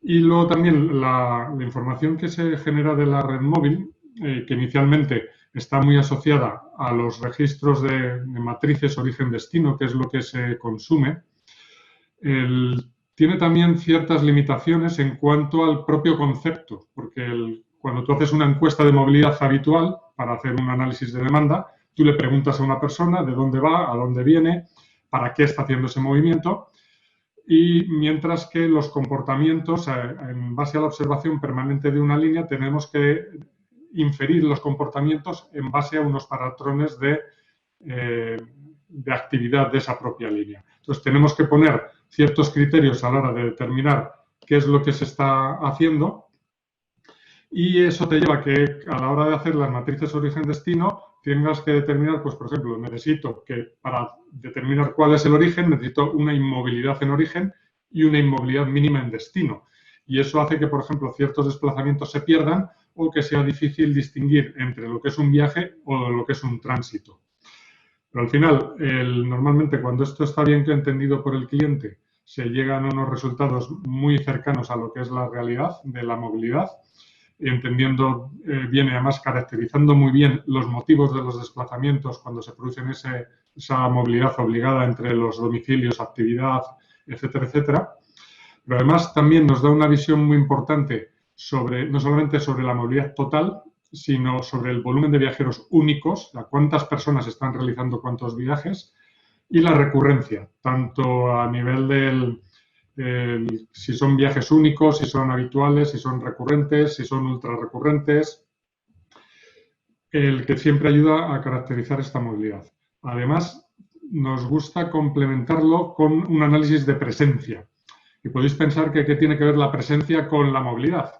Pues os voy a poner un caso. Pues, por ejemplo, para el caso de los puntos de recarga de coche eléctrico, cuando analizas el problema de dónde tengo que poner un punto de recarga de coche eléctrico, las matrices origen-destino, primero, tendrías que computar todos los orígenes contra todos los destinos, que en un país, cuando estamos hablando de una ciudad, puede ser abarcable, pero cuando estamos hablando de un país como España, es computacionalmente inabarcable. Y luego es que no todos los matrices origen-destino te producen viajes, y tienes que ver la presencia en los tramos diferentes de carretera para determinar realmente cuál es el paso de vehículos por cada uno de los puntos. Por eso vemos esa presencia, los puntos de paso, y luego también asociado al mismo los medios de transporte, que dentro de lo que son los entornos interurbanos suele ser bastante fácil porque se distingue en función de la vía, y cada vía de transporte tiene su infraestructura móvil asociada,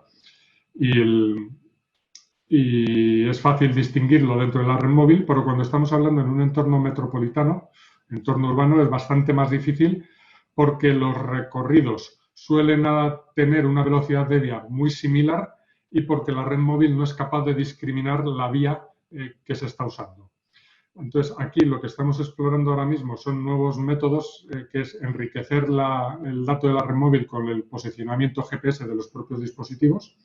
En este caso, por ejemplo, estamos viendo ya en pruebas los primeros resultados que en un tramo como el de la Gran Vía de Madrid, estamos viendo que el punto de mayor tráfico a lo largo de todo el día es el cruce de peatones que va entre el Fuencarral y la calle Montera, y que eso de manera permanente a lo largo del día, y que el punto de mayor flujo es la entrada al edificio de Telefónica a las 9 de la mañana. Nos permite una precisión que ya nos permite ver el tráfico peatonal. Y luego, por otro lado, estamos también viendo el análisis de las etiquetas de navegación. No solamente por dónde se mueven los móviles, sino qué aplicaciones se están usando. Esto nos viene muy bien de cara a determinar el uso de los vehículos compartidos y de los multimodalidad a nivel urbano, porque al final, lo hemos visto en todas las exposiciones anteriores, estamos consumiendo el transporte a través de un dispositivo móvil, en el cual reservamos, consultamos y hacemos uso de esa movilidad.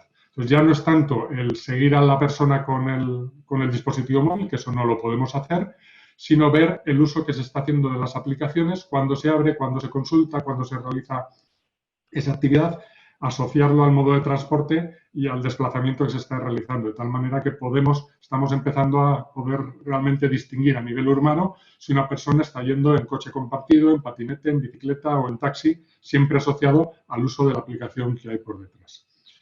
Y toda esta información que la ponemos a disposición de los clientes, tanto en archivos tabulares para que lo puedan explotar dentro de sus propios medios, que cuando estamos viendo en los entornos y el tipo de organizaciones que estamos exponiendo hoy es el método más habitual, pero también de forma dinámica para que las entidades más modestas desde el punto de vista de recursos de informática, de gestión o de business intelligence puedan realmente hacer explotar y tener el beneficio de la información de una manera fácil y poder determinar ayudar a construir los planes de movilidad urbana sostenible, que es lo más habitual para lo que se está utilizando la información.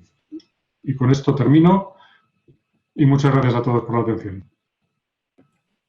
Muchas gracias a ti, Francisco. Muy interesante todo el tema de datos, ¿no? Esa cantidad de datos y todas las cosas que se pueden hacer analizándolos y teniéndolos en cuenta.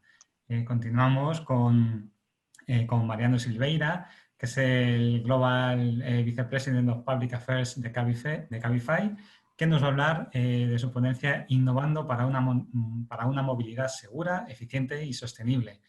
Mariano, puedes conectar cámara y micro y adelante. Gracias, José Tomás. Bueno, agradecer obviamente a la Fundación y a la Universidad Autónoma de Madrid y un placer haber compartido o compartir con el resto de ponentes, tanto de la universidad como del sector privado y asociaciones. La verdad que es muy interesante.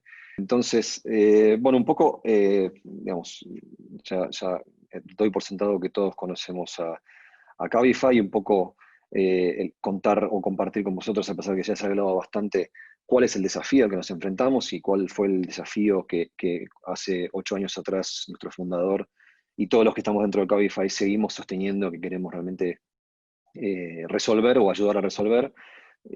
Por supuesto que nuestra visión está muy vinculada, directamente vinculada con mejorar la calidad de vida de las ciudades y mejorar la movilidad de las ciudades de la mano de la tecnología, y eso pasa por resolver el principal desafío que todos tenemos por delante, ¿no? Que se trata de una movilidad urbana que necesita urgente un cambio, porque cada vez hay más vehículos, porque el uso de estos vehículos privados o vehículos de uso particular es el más ineficiente de todos por la bajísima tasa de ocupación y la bajísima tasa de uso. Estamos hablando en torno al 4% de esa tasa de ocupación o de uso es efectiva para moverse de un punto A a un punto B. Y realmente este es un desafío enorme porque genera infinidad de problemas vinculados con accidentes, vinculados con el uso del espacio, vinculados con la contaminación y por supuesto vinculados con la calidad de vida de todos los que habitamos en las ciudades, que cada vez seremos más, y esto es algo que obviamente todos conocemos. El poder resolver este desafío, que claramente la Unión Europea a través del European Green Deal y las Naciones Unidas también a través de sus 17 Objetivos de Desarrollo Sostenible se ha propuesto, y todos debemos realmente hacer el máximo esfuerzo posible en nuestros lugares, ya sea como ciudadanos, también como empresas, tendrá un impacto brutal, positivo, si realmente lo logramos, en poder realmente resolver este desafío y mejorar esa calidad de vida en la ciudad, ¿no? Hoy la ciudad, y esto hace 70 años o más que no cambia, se ha diseñado alrededor del uso del vehículo particular, y eso tiene que cambiar. Tenemos que buscar opciones que realmente devuelvan el espacio urbano y la toma de decisiones a las personas. Esto obviamente impactará en nuestros hábitos de consumo, como ya está impactando la tecnología en todos nuestros hábitos de consumo y la forma de consumir tecnología, la forma de consumir finanzas, entretenimiento, y por supuesto la movilidad es una de las áreas que más están sufriendo esa disrupción de la mano de la tecnología.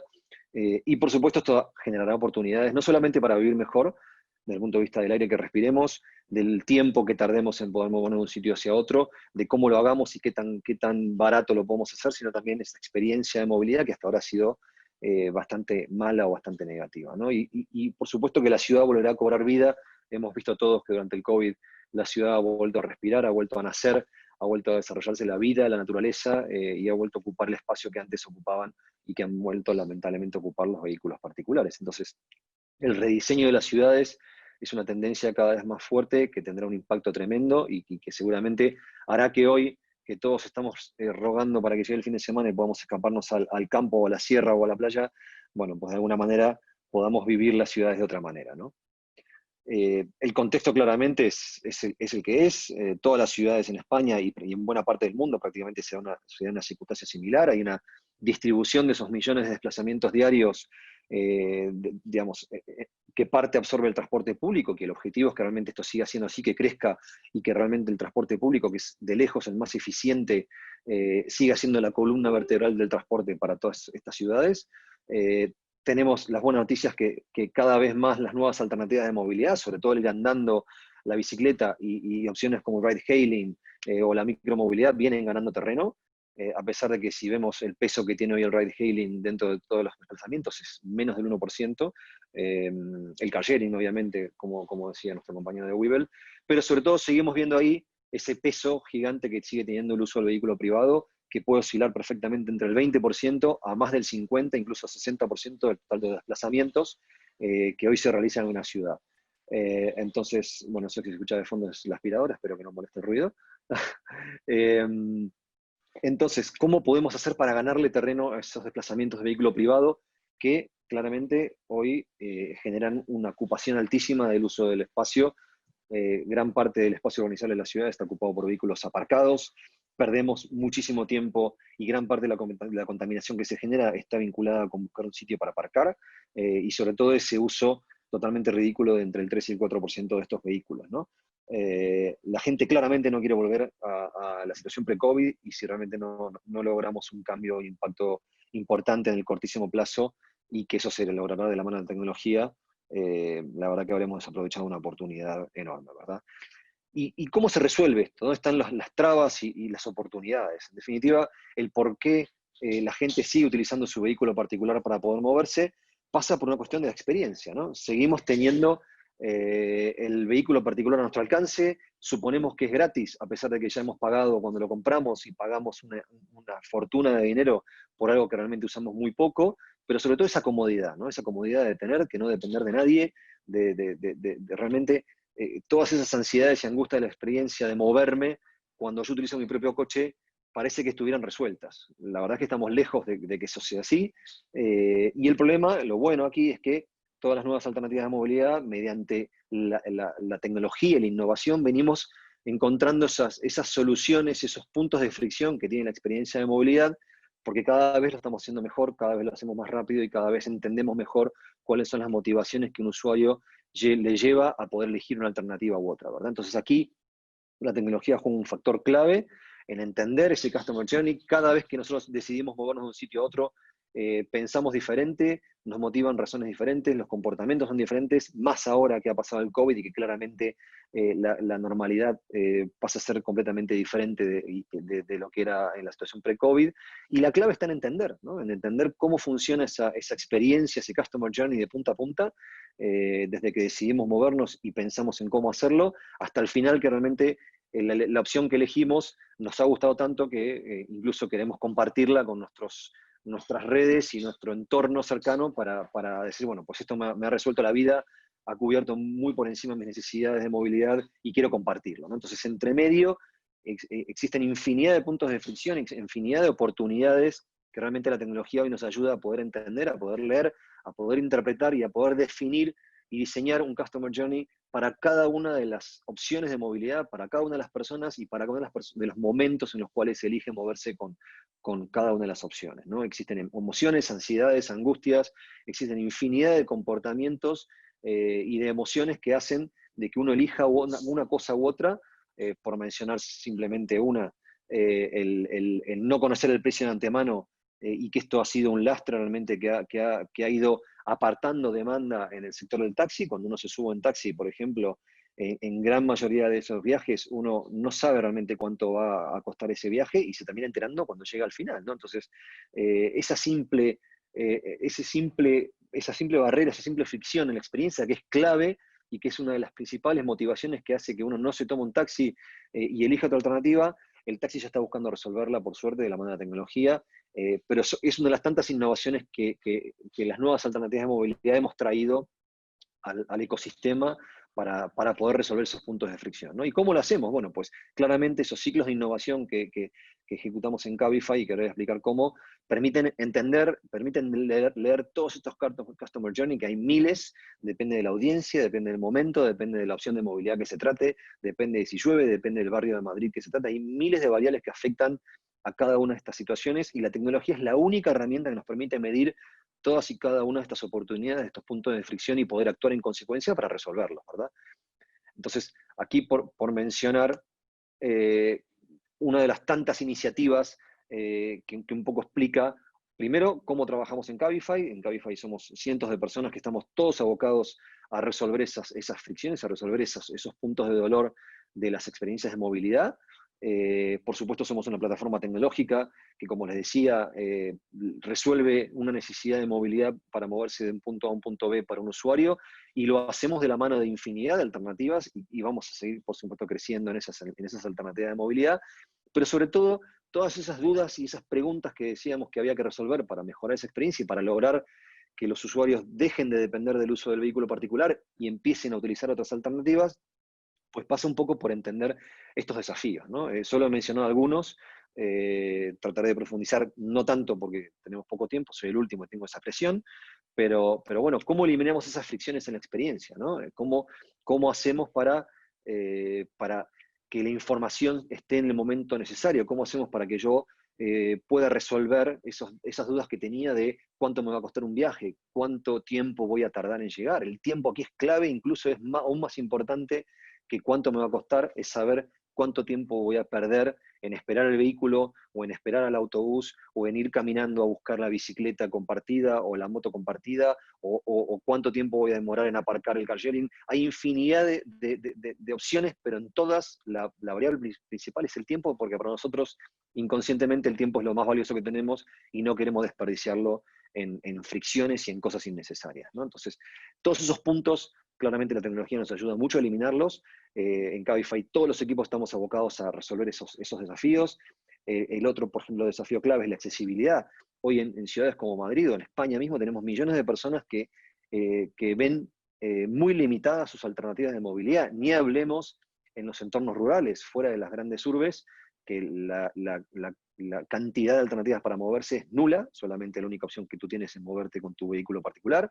Pero dentro de una ciudad, imaginemos las personas con movilidad reducida, las dificultades de acceso que tienen a poder optar a múltiples alternativas, ¿no? O por ejemplo personas ciegas o personas sordas. Entonces, simplemente por mencionar algunas de estas razones, Cabify ya desde el año pasado es una de las primeras apps de movilidad 100% adaptadas para personas ciegas. Estamos trabajando en hacerlo para personas sordas, y sobre todo en esos millones de personas que durante el COVID se han visto muy damnificadas, y que son personas mayores que no están tan acostumbradas al uso de la tecnología, y que tenemos que buscar siempre el simplificarles esa experiencia y el poder darles accesibilidad para todas esas personas que puedan disponer de múltiples alternativas de movilidad. La seguridad en sí misma, la seguridad entendida desde poder compartir mi trayecto con personas de confianza, saber quién es el conductor que me va a pasar a buscar, saber cuál es la mejor ruta o la ruta más segura, o incluso durante el COVID y situaciones e iniciativas que estamos hoy ya ejecutando, el poder disponer de mampara, el que yo pueda realmente valorar si eso me ha resultado o no me ha resultado, el poder asegurarnos que todos los conductores disponen de los elementos de protección individual. Hay infinidad de variables que afectan a la seguridad, siendo la seguridad una de las principales motivaciones que hacen elegir una alternativa de movilidad u otra. La simplicidad desde ya, por supuesto, el poder resolver todos esos aspectos de la fricción, de fricciones que hay en la experiencia de movilidad, no solamente aquellos offline, ¿sí? Que hacen que cuando me subo un coche, o me subo un taxi, o me subo una moto eléctrica, sea realmente una experiencia muy simple, sino también aquellos online, ¿no? El poder simplificar la experiencia de punto a punto, el poder mejorar, y que en lugar de poder contratar un coche o contratar una bici o un patinete con 3 pantallas, lo puedo hacer con una y algo de un solo clic. Eso es clave, eso simplifica mucho la experiencia, lo hace mucho más intuitiva, la experiencia del pago en sí mismo, ¿no? El no tener que sacar una cartera dinero o manejar efectivo o una tarjeta. Son cosas que la tecnología ya está aquí desde hace años y que los marketplaces como Cabify, por supuesto, ya hemos puesto al inicio, digamos, en la solución de esa experiencia para mejorar esa elección, ¿verdad? María, disculpa, tenemos a continuación las bilaterales. Si nos puedes dar alguna frase de conclusión. Disculpa, de verdad, porque estamos un poco... Ya termino. La información relevante, como yo decía, la sostenibilidad a la hora de poder realmente comprometernos a resolver las emisiones, Cabify 100% neutro en carbono, la multimodalidad, cómo resolvemos todas esas fricciones entre todas las múltiples alternativas de movilidad que hoy existen y cómo empezamos a trabajar en esa integración para que la gente pueda elegir simplemente múltiples opciones y lo pueda hacer de forma fácil. Y solamente he traído un ejemplo de cómo trabajamos todo esto. Es un ejemplo muy reciente. Hemos hecho el lanzamiento ayer de la marca Vibe, que está sponsorizada y empujada e impulsada por Cabify, y esto busca, un poco para que vean el ejemplo, el democratizar el uso de la bicicleta, ¿no? Cómo podemos resolver todas las fricciones que existen en el uso de la bicicleta en una ciudad como Madrid, y cómo podemos realmente resolver las dudas que existen a la hora de qué bicicleta comprarme, qué bicicleta alquilar, por qué ruta es la más segura para poder moverme de un punto a otro, cuál es el mantenimiento necesario, dónde están los talleres para poder realmente mantenerla, dónde puedo aparcar mi bicicleta, infinidad de cosas que hacen que hoy la gente tenga una resistencia para poder elegir una bicicleta y moverse siempre en bicicleta o la mayor parte de sus desplazamientos, y Vibe es una plataforma que de la mano de Cabify también busca simplificar esa experiencia y sobre todo ayudar a que la gente pueda elegir la bicicleta para poder moverse. Así que nada, muchas gracias.